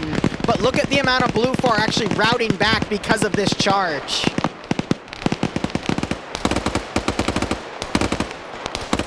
That marksman ran all the way home back there. Alpha's gonna come up and start providing additional support to stop anyone. The Scandy marksmanship coming into play here. More bodies mounting up on the rear.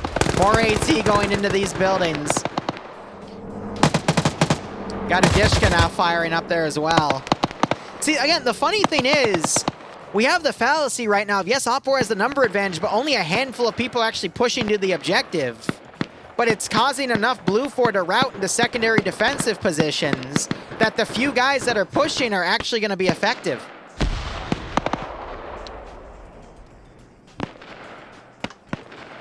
If Op 4 was smart, they would satchel this building and pull back, and you just saw that 240 gunner get freaking headshotted.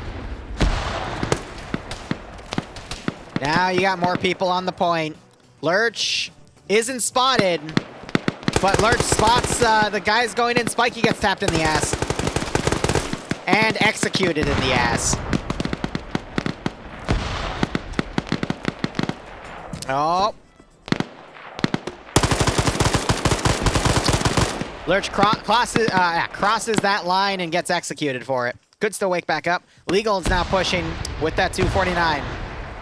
Keen has to be dead. I don't see him anywhere.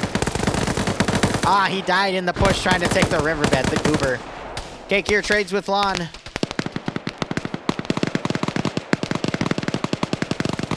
Legal gets 249 in the rear. I'm going to rule that as suicide by Hillary Clinton. Anyway.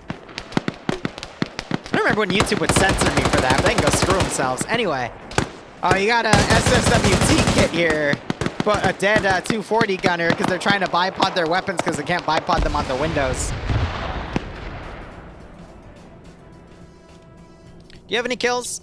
You do have a kill. Good for you. Commander over here watching from the rear, realizing he's in a lot of trouble. Granted, a lot more Op4 KIAs have happened. Blue 4 has now crossed the river and is going to attack the rear of this formation. This is where Blue 4 could bounce back. It's going to be a difficult bounce back, but they can bounce back. Except they're pulling rear security. Pirate Sandwich gets spotted, and Tackleberry can't seem to get the kill. And Pirate's like, huh, I wonder what's going on here. There's the headshot. Yeah, so, I don't know who blew the whistle back there. Now you got Op4 going to attempt another smoke push. More Op4 trickling in on this building. And Blue 4 are only down to a handful. 25 Blue 4 to 41 Op4.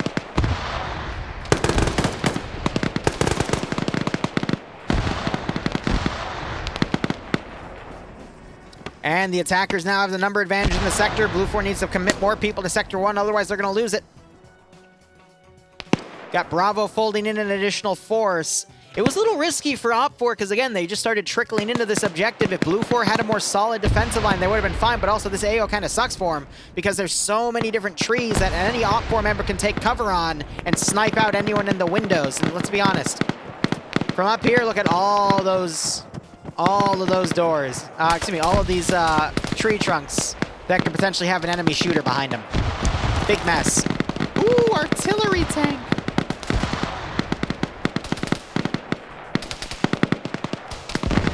Sector's 10 seconds in, you got explosives being thrown. Not sure if that's by the attackers or the defenders triggering traps to try to kill any unsuspecting Op4. That was definitely a trap because I didn't see Dobbs throw anything. No, but he is an explosive specialist, but I thought that would have been a satchel taking that building out. That was a charge that blew up part of that building, so I think that was a trap, and this was thrown by Dobbs. And there's Sector 1 captured. Blue 4 trying to leave the area. Ironically, I think Kiri got hit through the wall because those rounds will penetrate.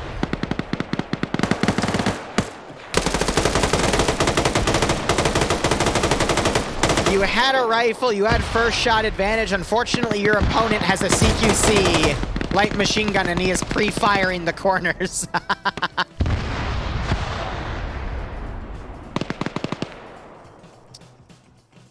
Yeah, Mr. Squid, that would be equatable at that point. Grenades getting on the roof, but stuck. Penetration of those fragmentations do not penetrate through the rooftop there. AK, throw a grenade on the roof. The grenade damage does not go through the roof. If it's an explosive, the explosive damage will go through the roof, but beyond that, no. But yeah, they're pre-firing the corners there. And now they're trying to shoot at people trying to pull back over here. Charlotte in a good position. Use the AT4. Yanni gets headshotted. Really cheeky spot, not gonna lie.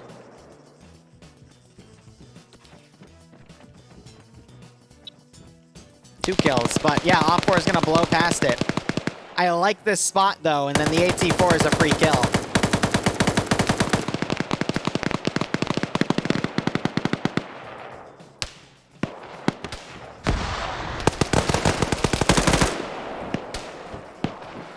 And because Blue 4, Op4 using Blue 4 weaponry, the weapon PID is also going to be a big question. Charlotte might look over and find Mike and Dobbs.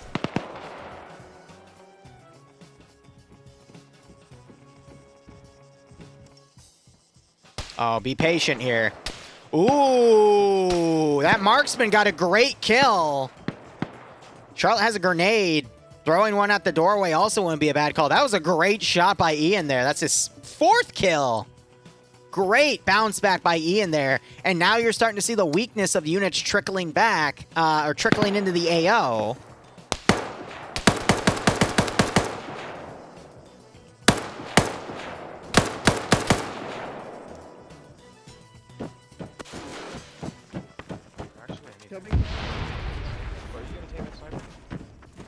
Yeah. I think because there's so many of them, they're not thinking that they are on that rooftop. Oh, Charlotte, go a little left, buddy.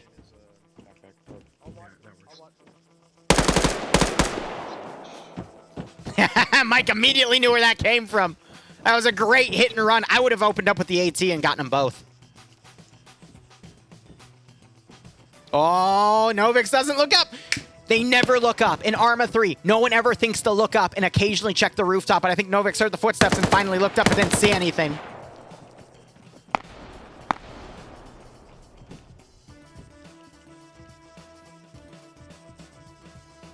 And because so much Op 4 are back here, this leaves the ones that are trickled in here to kind of, you know, go out to die at this point. But now we need to see an advance here because there's a smoke grenade down. It's billowed out. Let's see if Charlotte deduces that they've moved up. Also checking that window to make sure they're not being flanked. Might catch Cullis. Will catch Cullis for kill 4. Kill 4. Brilliant play. Oh, Patty.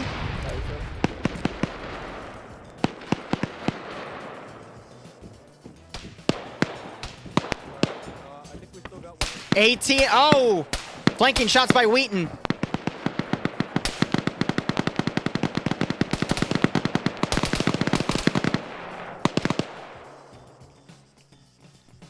That's a tough spot to get out of, though. Actually, how did they get up there in the first place is my question. Uh-oh.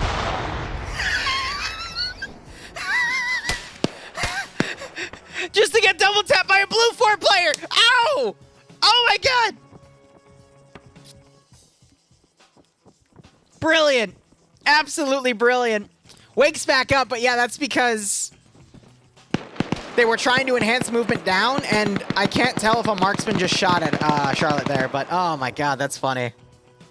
That's funny. So this round stalled because Op 4 trickled their forces in and got hit. You still got Ian here looking over. Should be able to tell that Charlotte's a friendly, though, with that magnified optic.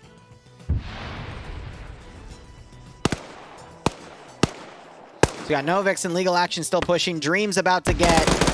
Oh, Dream catches Legal Action moving, but now takes fire as Novix executes.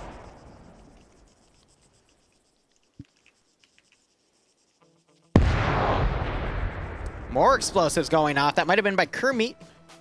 No, could have been by Patriot, though. But you've got Wise on top of a smoke grenade in the AO. Oh, Dream woke up and Novix executed.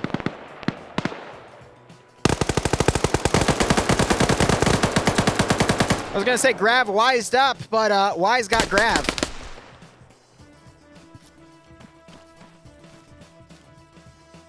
Oh no, NASA! Look out! So Wise tried to duck NASA, but all he ended up doing was showing NASA's head, and NASA just lined up the barrel of the gun and held the trigger down. So you got some Blue 4 now on the rear of Op 4's line. More people picking up 249s.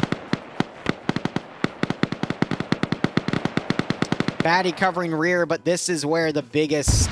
This is where Op 4 is still more than likely going to win, is because they have just such a massive amount of players there. Alexander, I think, got killed by Major Khan on the back line. I mean, yeah, I want to see the AT4 get used. It's a noob tube.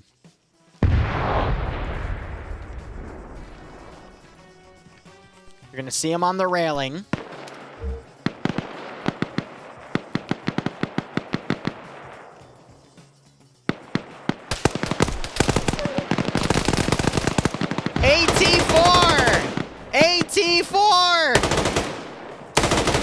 Charlotte's gonna be pinned there with nothing to do.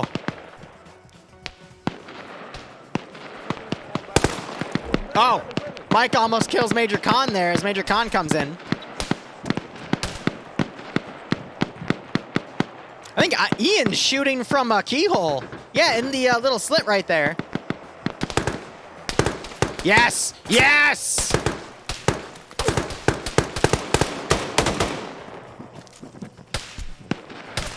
Oh, Major Khan gets knocked out by Ian! He's got an RPG, RPG. RPG! Run! Batty's getting shot. Pulling out the RPG. AC4 goes in, it's a miss. Oh, Major Khan gets headshotted!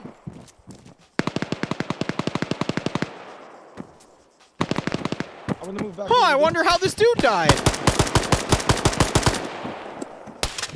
Oh, do it! Hits him in the dick! Hits him in the dick again!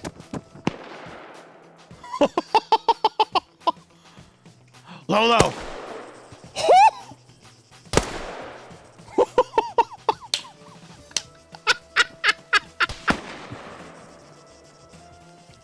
Oh my god. That's funny. This is a good round. Lolo's moving because they know there's a shooter right there. Lolo's pushing. Oh, but Wheaton spots him. Oh. Oh, that's a shame. 4 blue, 4 on defense. Mike is unconscious. Charlotte's camping and medicing. Ian on the prowl. I was talking shit about Ian earlier. Now I'm a believer of this marksman strat. Holy crap. Double tapping that body. But again, this all unfortunately means nothing because this is where the main fight's going to be. Maybe Blue 4, Charlotte, and Ian can move into this AO by the end, but if Blue 4 can hold off this push, we could see a massive upset here. All because Op 4 were trickling their forces in instead of committing. But it's just mainly because Scanny and Pepega pushed first without waiting for the rest of the force. And usually they can get away with that. But this AO was just so open in the routes they took from the cover to the fortified area that it actually allowed Blue 4 to wipe them all out as they move through these areas here. And a little bit of, open CQC fighting. Eric pushes. Olaf tries to stop him. Olaf has the 249, but Eric has a pair of legs, but unfortunately the 249 wins. And even if it didn't, that grenade, if he ran to cover, would have probably gotten him. Oh! Kermit! Oh, he's on 2 kills. He's in the perfect flanking position. No Op 4 pulling rear security. As the first wave start to go in. Charlotte's moved back and around. Mike's unconscious, Batty trying to medic. Ian's still on the outside. Oh my god, Kermit. Kermit gets a kill. Op 4 yells behind.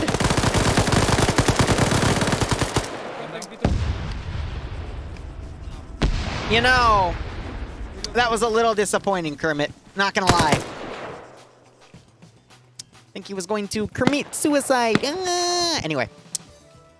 Should have opened with the grenade. Not could have. Should have opened with the grenade. Oh, I would agree. Possibly no grenades left, but I'm going to give you some free advice. If you are ever in a spot to ambush a big group of people, always open up with the grenade because shooting your gun is going to tell them immediately where you are. Throwing the grenade, unless it's a trained ear, they're not going to know where you are. They're just going to see the explosion go off and probably be dead, and the people around them are going to go, oh, what the hell was that? Was that a GL? Oh. And you're going to get a few seconds to then get some additional kills before, let's be honest, you're then swarmed on your position and shot. But the grenade at least lets you go up, get a kill with your gun, and then immediately run to cover and see, what gets kicked up. But this has distracted this rear element, making this attack weaker, but there's only one guy left! No! Did you just blow up your own dude with the grenade? Okay. That's funny. That's pretty funny. Did they just kill the last guy? Nope.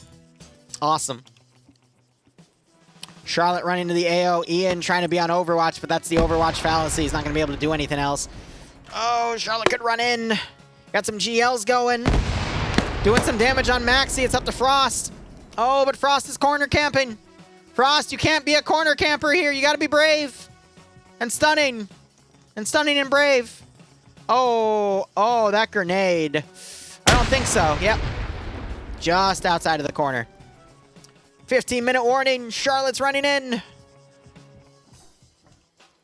This is 3 versus what? 4, 8, 9, 10, 11 with 1 on con? Are you a medic? No, so they might just be dead.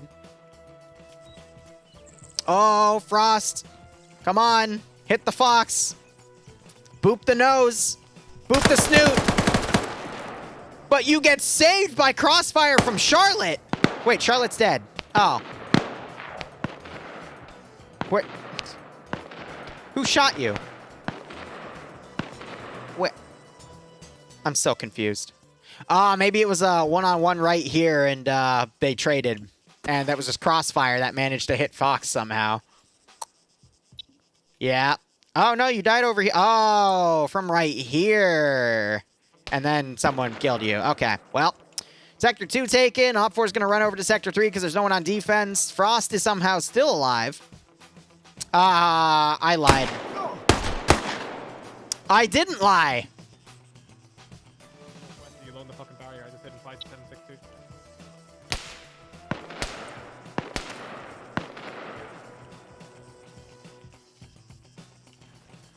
What are you talking about, Charlotte? Frost is doing a great job.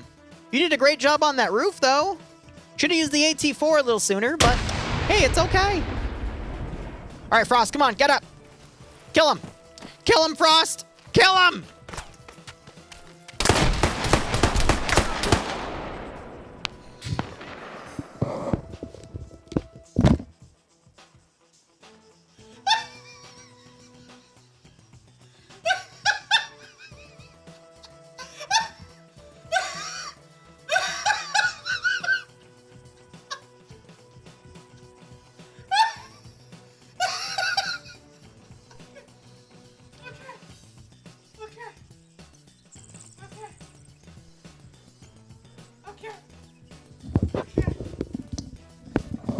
Okay.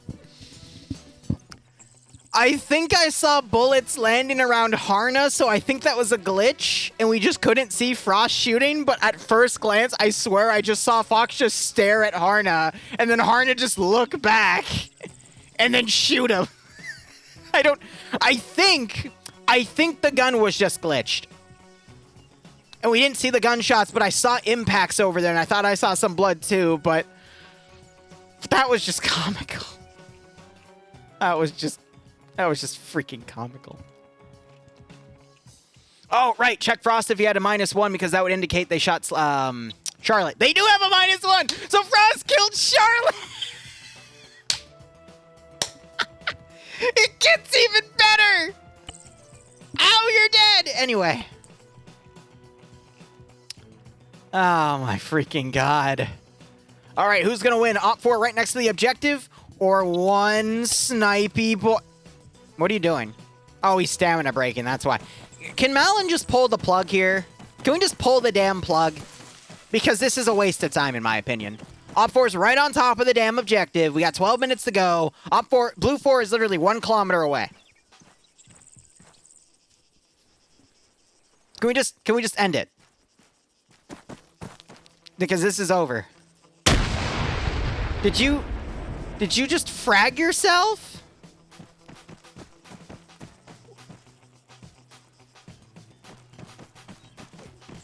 Were you trying to use a frag grenade to break the fence? That's what I'm assuming. It's just, again, okay, that idea to a non-Arma player actually sounds logical, right? But this is Arma. Any Arma player that knows would know that you can't do that. But again, probably I've never seen this guy before. So maybe he's a new guy. And let's be honest, he's gotten a good chunk of kills here. You should be able to vault them, though, because we have enhanced movement on this server. But, okay. All right, I'm not gonna talk about it. I'm just gonna make a mental note.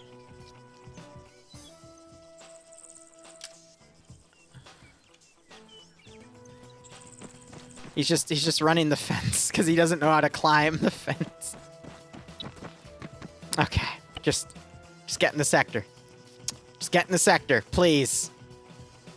Agnar, be my hero and end this round. We got red, white, and blue on because Op 4.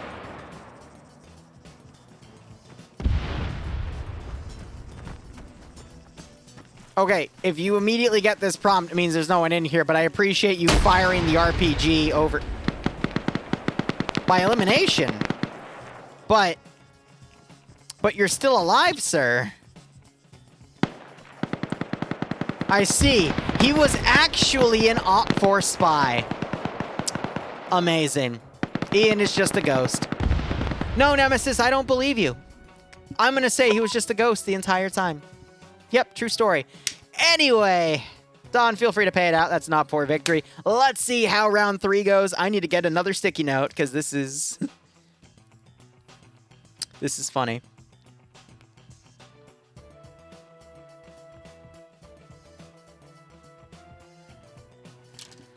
Oh, sustained assault!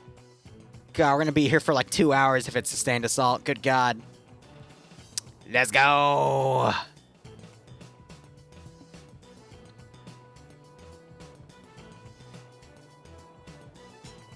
What's our third round? Check for ghost orbs. Get the EMF. It's suddenly a phasmophobia op. Sir, sorry. Op 4 once again attacking. Blue 4 on defense. Infantry only. And it's called Small Harvest. Damn.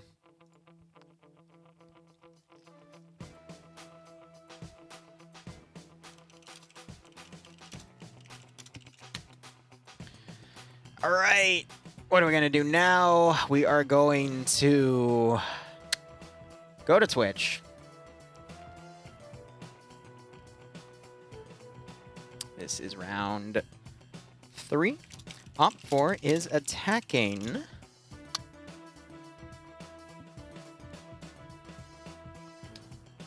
Let's see.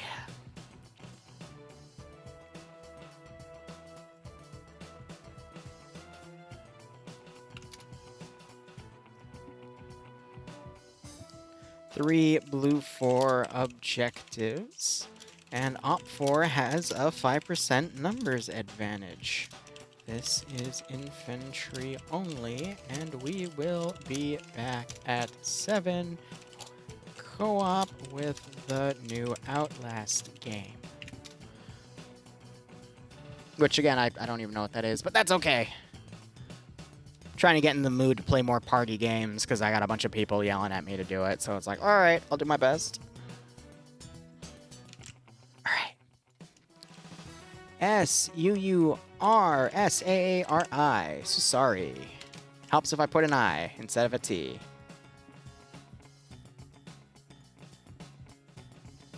Excellent. So we're on... Let me, how do I want to do this? Here's my current schedule for everything right now, in terms of what I need to get done. So I've got my new upload schedules for the 3 channels. I've got the front logs made for them.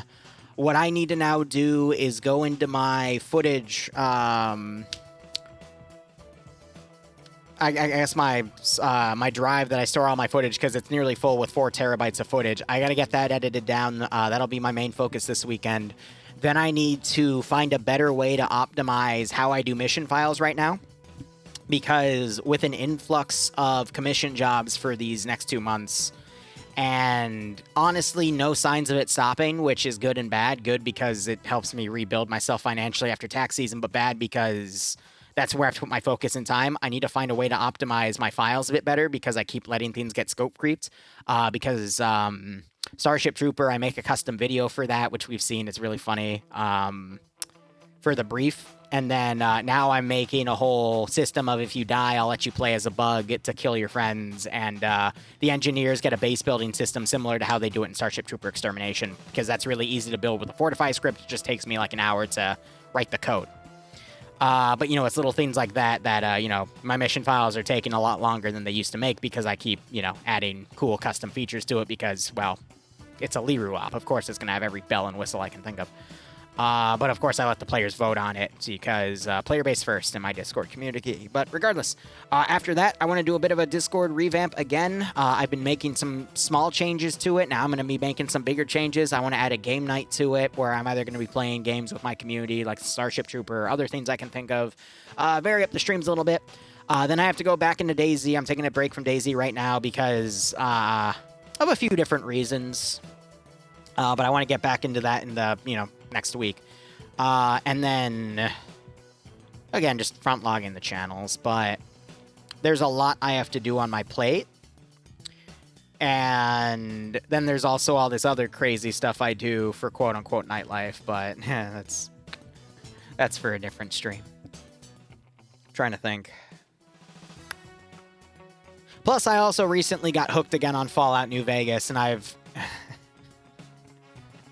This is how my autistic brain works in Fallout New Vegas. I do one playthrough, I go through the entirety of Dead Money, I then go through the entirety of Old World Blues, and then I look at my stats at level 32, and I'm like, you know, I could have done this a lot better. So now I'm in the process of redoing Old World Blues because I tried to do Dead Money, but it kept crashing every time I tried to load into it.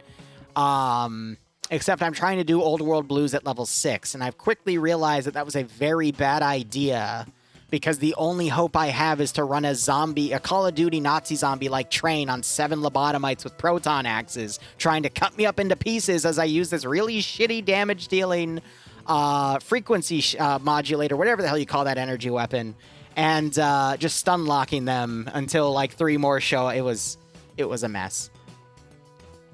It was a mess. But, yeah, that's where all my spare time's been going. It's because I just feel like playing New Vegas, so. See, I've never, in all the DLCs I played, Dead Money was the most stable one, and then for this playthrough, for whatever reason, it just didn't want me to go in there because it kept crashing. Like, in all the normal fixes I do it, and I don't like putting mods on the damn game. I've just always been a fan of the vanilla playstyle. But, yeah, that's just been where my time's going. And then, you know, keeping up with all my mission files. Woo! Actually, that's a lie. The only other place I crash is around the medical district. Just going into that building once in a blue moon crashes me.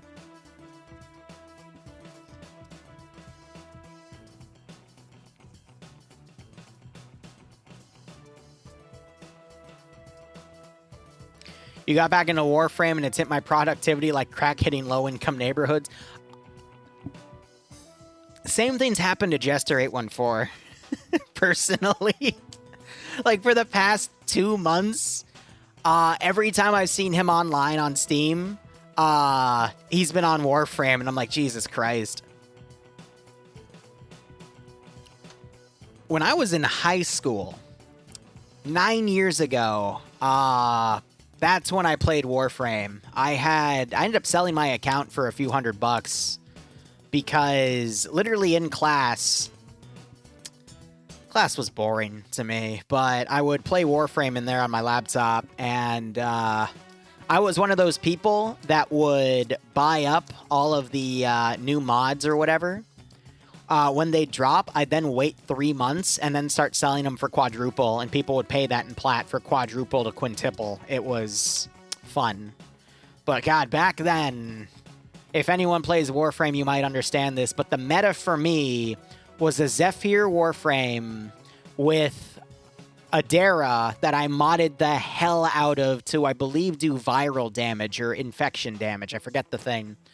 And then my oh shit secondary was a pair of Wraith Twin Vipers because the DPS on that weapon was ridiculous. I could kill that one infected boss, the infected dog, whatever the heck thing. I could literally kill him in like 10 seconds with a frickin' pair of Wraith Twin Vipers because literally it would be like a second and a half and you burn through your 40-round magazine. It was just nuts. But that was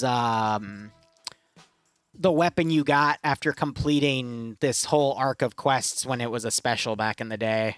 I've heard, though, that all those custom mods and weapons are now, you can find them in drops, but... Yeah, no, I remember when I sold my account, I had a shit ton of custom ice mods and custom poison mods from those 2 previous iterations. What made me lose the game was, lose interest in the game was I finally got bored, joined up with a clan or whatever the hell they're called. This was when Solar Rails also dropped, and the meta was to literally play as Ash, and you would use your Shuriken ability and get free kills and XP. And then you would just level up the Shuriken ability and murder everything. And for whatever reason, for politics, my clan worked for a bigger clan, and that bigger clan was slowly taking over all the Solar Rails from the other major clan, but the other major clan was not putting any taxes on the Solar Rails. But the clan we were fighting for was putting like 5 and 10% taxes on them for resources and credits. And I finally went, why the fuck are we working with these people? Because they're not giving us anything. So I caused my own community to turn on its head because I'm like, why are we doing this? Is dumb. Ended up saving Pluto's Solar Rails, which were the highest tier back in the day, so we could farm them for free. And then like a day later, I got banned because the leadership didn't appreciate it. And then that whole clan fell apart like a week later and all went off to play a game called Firefall. And here I am like, this is kind of bored. Like, this is kind of boring at this point. I've got probably the most overpowered character, and nothing in here interests me, and I just found out that the biggest group I could play with is just a bunch of dickheads, and the other biggest group hates me because I was tied to the other big group that was a bunch of dickheads, so it was like, time to sell the account and move on. But that's my Warframe story. Also, I think a month later, they released the missions where you could, like, fly around in space or something. I don't remember it too much, but... Nah, I had fun with Warframe back in the day. God, that account had, like, 5,000 or 6,000 platinum on it by the end, just from buying and selling.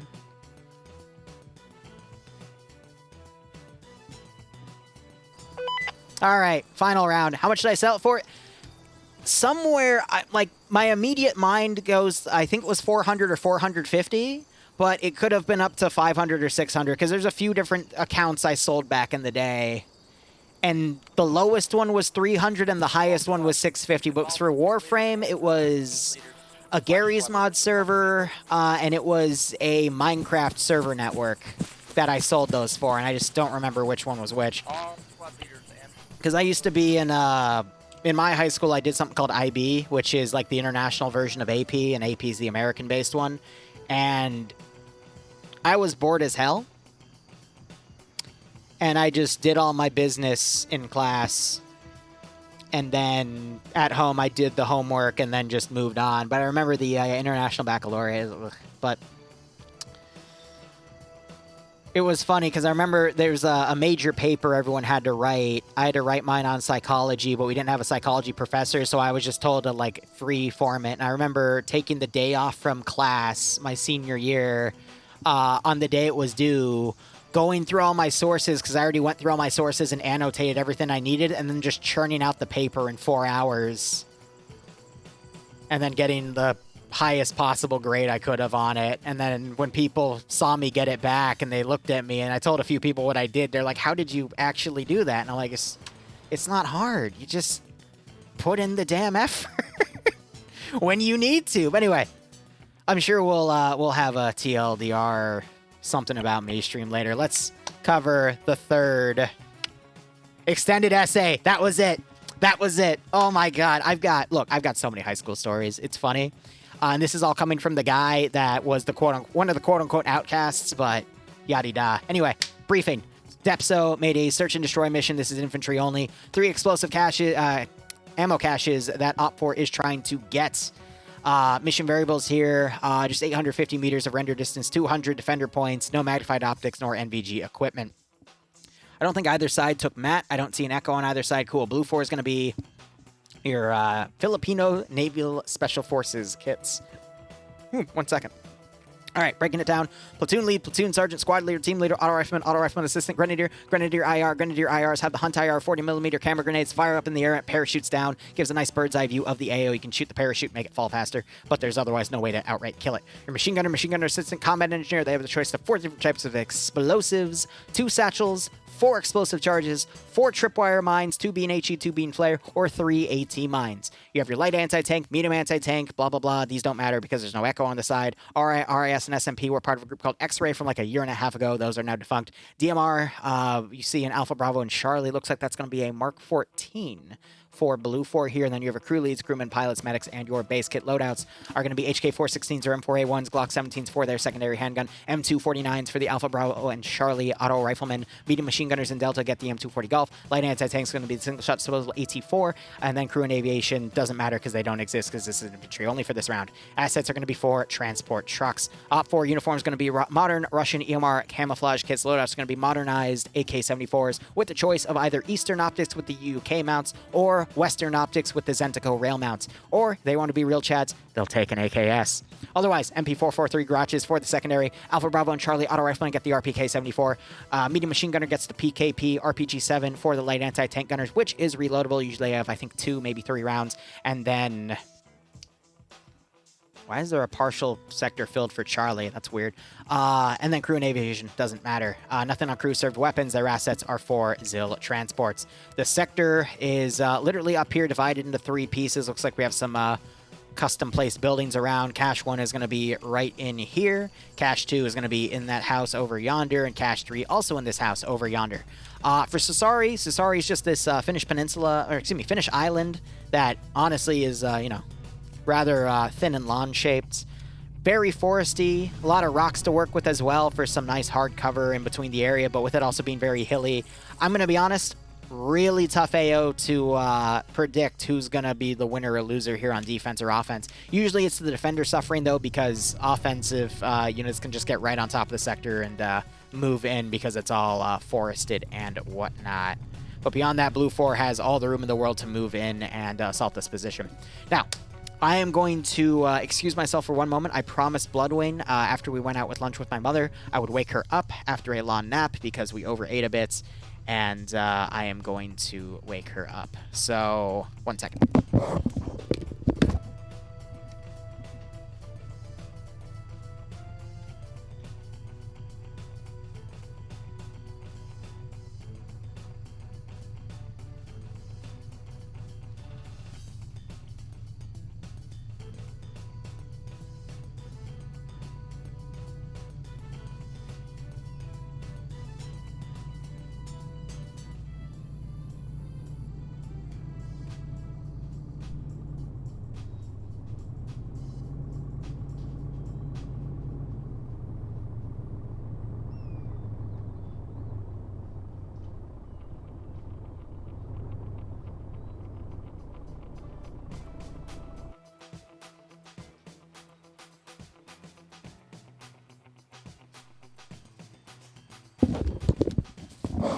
I need to shoot a text to somebody real quick. Because I realized I'm an idiot. So give me 1 moment.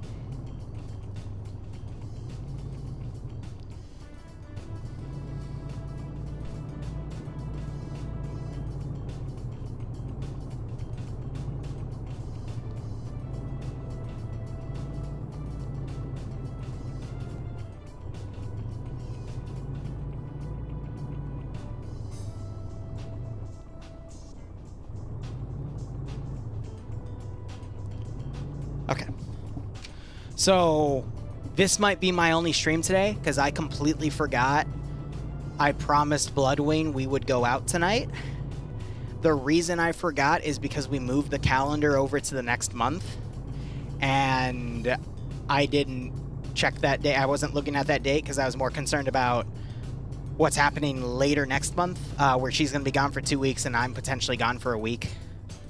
So... yeah, I apologize for that. I was supposed to, again, do something called Outlast with Sivan and Katarina Blackheart. But I feel like an idiot, but I completely forgot that I made that commitment. Big oof indeed. I don't know. I woke her up, she looked at me and immediately put her head back down, so she might just sleep for another 5 hours. So we'll, here's the deal. If I come back at 7 o'clock, which is in an hour 30, I'll stream it, of course, you know, if you see me come on. But if I don't come on by 7:05, assume it's not happening and that I've been kidnapped and dragged over to some romantic dinner date at like a fondue place or a movie or whatever strikes her fancy, you know? Anyway, Blue 4 hasn't really moved from their briefing area. We already see some of Alpha starting to develop, but let's go over the sides here. So, Baddie gonna be... Excuse me. Baddie commanding, Ash leading Alpha, Majorcom being the marksman, Eric being the bus driver here. He's playing a medic role because he has the regular rifle there. Banks leading Alpha 1 with Kazag, Tackleberry, Harna, and Swola. Lanaru leading Alpha 2 with Valtarian, Flaninja, Zali, and Skits. Ruki leading Bravo with Dream being the marksman, Kenta being the medic. Charlotte leading Bravo 1 with Patriot. Bravo 2 has no leadership. It's just Agnar, Zevik, Maxi, and Signal Panther. Snigel Panther. That's a fascinating name. Korvac leading Charlie with Flux as the 2IC, Schnuffles as the marksman, Artisan as the medic, Legal Action leading Charlie 1 with Arma, Jesus, Kane, and Zoni. John Stryker leading Charlie 2 with Coop, Moneyman, and Naps. You can read the rest of that, and you know why I'm not going to say it. That's like saying Mr. Hunt first name Mike, you know? Don't want to do it. Anyway, Alexander leading Delta with Huel, Sammy, Kiri, Olaf, Lolo, and Seismo. Fresno leading Op 4, Cass leading Alpha 1 with Cullis as the marksman, Iander as the medic, Yanni Finn leading Alpha 1 with Spiky, Dobbs, Cindy, Oddball, Morgan, Autovisky, and Lurch. NASA leading Bravo with Kermit as the marksman, Pogo as the medic, Bluck leading Bravo 1 with Lolo, Ivno, Skipu, and Wonder. Bravo 2 being led by Pirate Sandwich with Matsano, Depso, Wombat, and Tony. Norris leading Charlie with Bates as the 2IC because he has a GL, and Sablon being a marksman, no medic in that team. Iqbal leading Charlie 1 with Yuki, Ian, Schultz, Nelson, and Burakov. I always forget the V. Tim Kappa leading Charlie 2 with Carlos, Frost, Baller, Jamal, Block, and Putin. Pierce leading Delta. He's merged everyone together, so it just grabs Najber, Nolich, Kabubi Face, Wise, Husky, Male, Arcane, Vagrant, and Mike. Peppa and Scandy are not together. Scandy is on Op 4, Pepega is on Blue 4. So they divided everyone together. Divided everyone to be separate. Where's this hidden Charlie sector, and why is it on my screen halfway filled? The world may never know. Really, I don't have a brief for this one. It's just a matter of Op 4 are going to move into the AO, Blue 4 are going to defend it. Anyway, I will BRB again in just a moment.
Alright.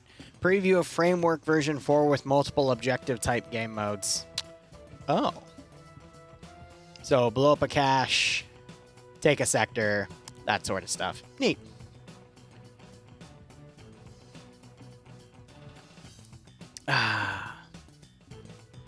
Taken to the Shadow Realm, yeah, right? Nah, just making sure she's okay. 10k on red, watch blue team go. If only. Alright, but looking at the strategy here, 2 minutes remaining on the clock. Op 4 seems to be sending a 3-pronged attack here. Okay. 13 with 9, 10, 11, 12, 13, 14, 15, 16, and let's see what's over here. 23, because you have to remember it's him plus 10, so 10 plus 11 plus 2 would be 30, 20, 23. Whoops. I can math good, I swear.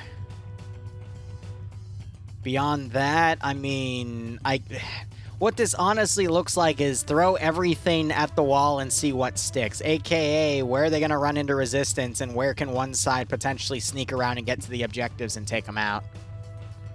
So we'll see how that goes. Nice, Malin. I heard World War II is coming up as well, because usually you guys do it around June, so I'd imagine you're doing it again in June, but I won't speak on anything.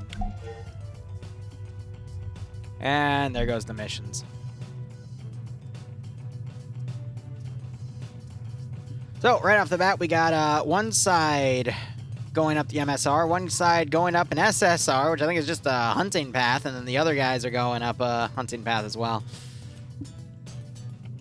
Blue 4, meanwhile, have just kind of gone out and held the ridges, which, not a bad strategy, actually. At least you can see anything that's coming, at least in terms of vehicles from tall hills, but again, a little bit of forestry in the way, but we'll see how things go.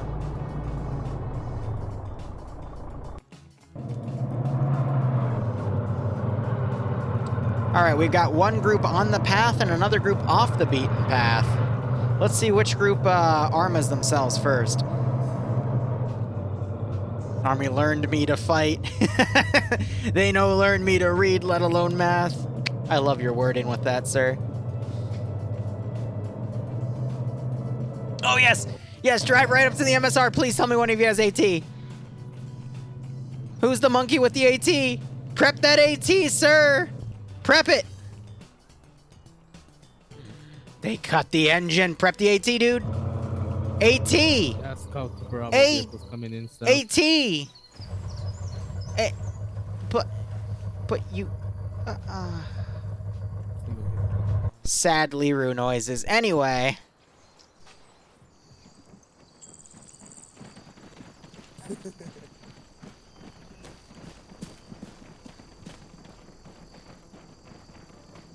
This scares me. There's one guy on rear security, and they can hear the vehicles, which is why you see units moving over. Oh, it's Pepega.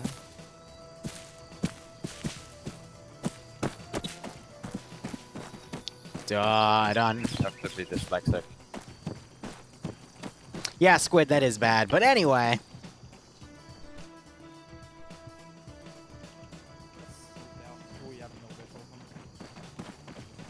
I think the spotter marker would have been better.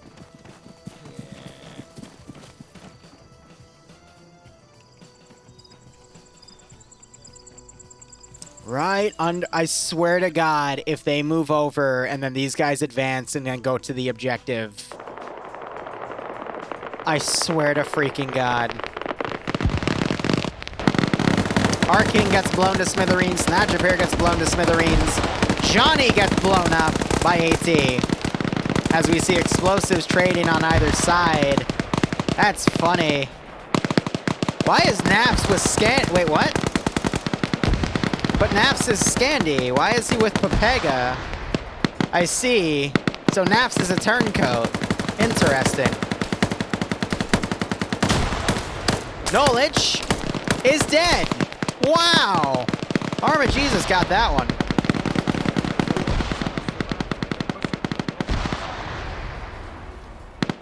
I see what's going on. They're going to push, and these guys are going to head up Main Street with no resistance. The issue is they're all the way back here. Too close, too close. Oh, it's Sony. Oh my god. Oh no, it's Sony! Oh no! Did you just get shot? That's funny.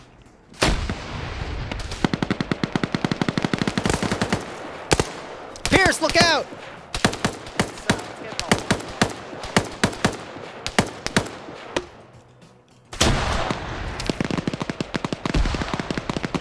More grenades going in. Good night, Grav. Another grenade goes in. Good night, Snodgepair. Another grenade goes in. That one goes too far. Oh no, Zony! Anyway. Hey, Winter. Oh god. I think Nolik woke back up and then got sit down again.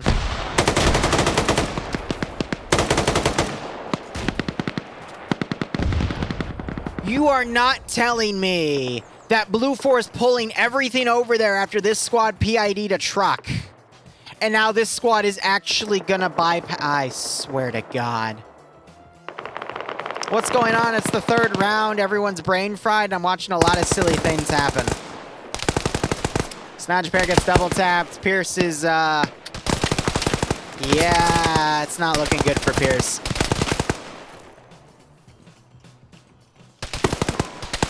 It's a sacrifice play. Op4 managed to snipe Flux here in the tree. But will Flux wait back up and exact his revenge as Scandy Recon, the bane of his existence, pushes past?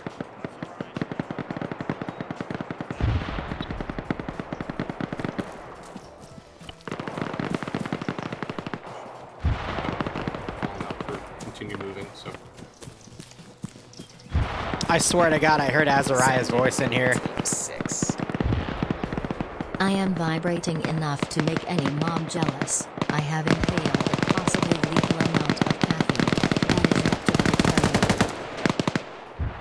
Skeeches, that's pretty funny. Thanks for the 44-month resub. Navs gets the kill on Pierce. Legal action only wounded. Vibrating to make any mom jealous. I love it. You see, Don, you say that.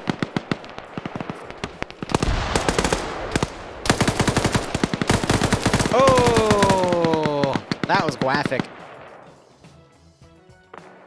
But I mean, Falcon also came in under a false name, so you never know. You never know. But Skeeches, thanks for the 44-month resub. Hope you keep enjoying the operations. I do hope you get a nice kick out of this scenario. See, this is the really funny thing. This group is now going to run into Bravo, and that Bravo's going to think, oh, that's the guys we saw earlier. And then this group's going to come in and box this group in, keeping everyone here distracted as Bravo just goes into the objectives and blows them up. So Blue 4, in their wish to be aggressive on their defense, have just opened up their defensive line because they folded everything over. But ironically, they lost because this group of 4 people on Overwatch decided to pull east and create a gap for Op4 to go through. Which is just, it's silly. It's very silly. Righto, club. Hope you enjoy your time here. Well, that grenade gets him. It Schnuffles an artisan from Pepega, so they're going to be well equipped for situations like these. Both sides exchanging grenades now.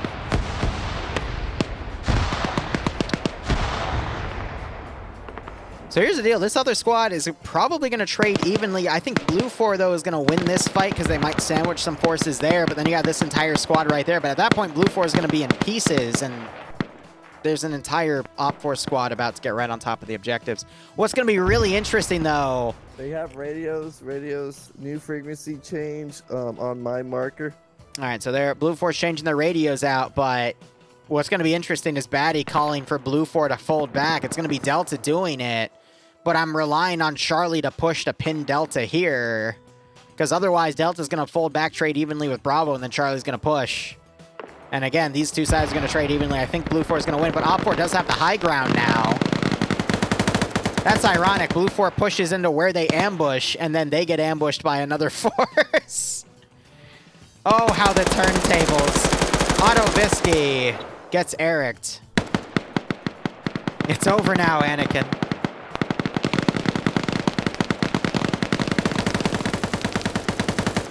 Another one dead by Oddball here. You know, I could be wrong. Op 4 might actually wipe this group, because I was expecting Delta to come in and these guys to pincer this group, but with just the high ground, we might actually see Op 4 score the W here, because this is Pepega, or excuse me, Scandi, fighting the remnants of Pepega and other groups, so now Scandi has the advantage, but they are taking casualties. Oh, that's a boom boom. Kazak running for his life. And the shape of the charge saves him.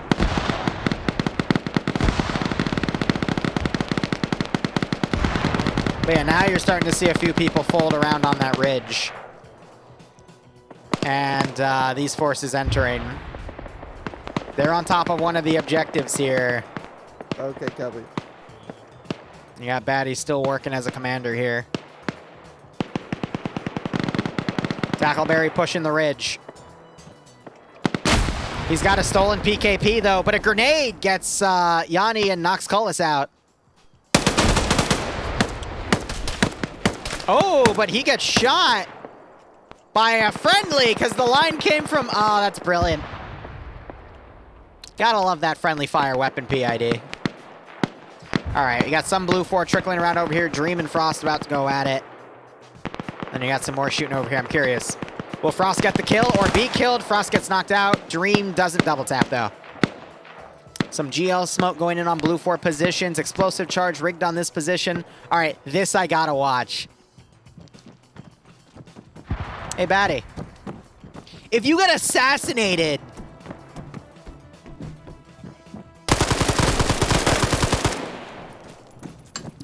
and Op 4 silences ground command, so ground command doesn't tell Blue 4 that they're here, but I think Blue 4 heard the gunshots, and now they're going to start folding back? Maybe. Oh my god. That's funny. Wheaton coming on the flank, Cindy coming around, though. And Cindy using the tree effectively to hide. Tackleberry woke up from that grenade shrapnel and is still bandaging. Bandage. Hear Tackle's voice. Blue 4, I'm willing to bet, have 2 of these caches rigged to blow. Yeah, with satchels. So they haven't deaded any yet because they don't want to give any away. This round's going to be over in 5 minutes. You're going to start seeing a firefight right here, but Op 4's got it.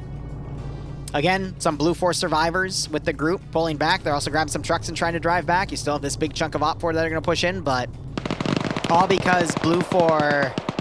got countered because one squad made a silly call. Don't know if ground command made it or the squad made it proactively, but that allowed for a gap for these guys to get right on top of the objective with no resistance. And that is the biggest weakness of when you play defense but have no squad on internal security to cover. Because, well, the rug's going to be pulled out from your feet, and there's nothing you can do about it. Alexander Curie starting to come in. They could potentially kill Skipu, who I think is the triggerman, but Wombat is another triggerman here for explosives. And they can also just RPG the damn thing, which it looks like Ivno's going to do that. Instead, he throws a grenade. Grenade's not going to cook it off. Anyway, that truck gets blown up. Objective's being destroyed. Now we need to see this objective get blown. They're setting a charge on it now. RPG it. There's that one. And third, last but not least. Let's go. Make it go boom so we can be over. 12-minute round, by the way. 15 minutes of save start, 12 minutes of action. And there we go. Op 4's 1 GG. Mecha squatted. Nasty way to end the third round. Anyway, guys, that's going to be it for me. Again, I might be back at 7 o'clock in an hour 15 to play that new Outlast game. Don't know what it's about, but hey, no spoilers. Otherwise, I'm going to go and have a date night with Bloodwayne. So thank you so much for watching. Go operate operationally. I wrote down so many timestamps that I had to start writing down timestamps on a second sticky note. Otherwise, cheers, and have a good one.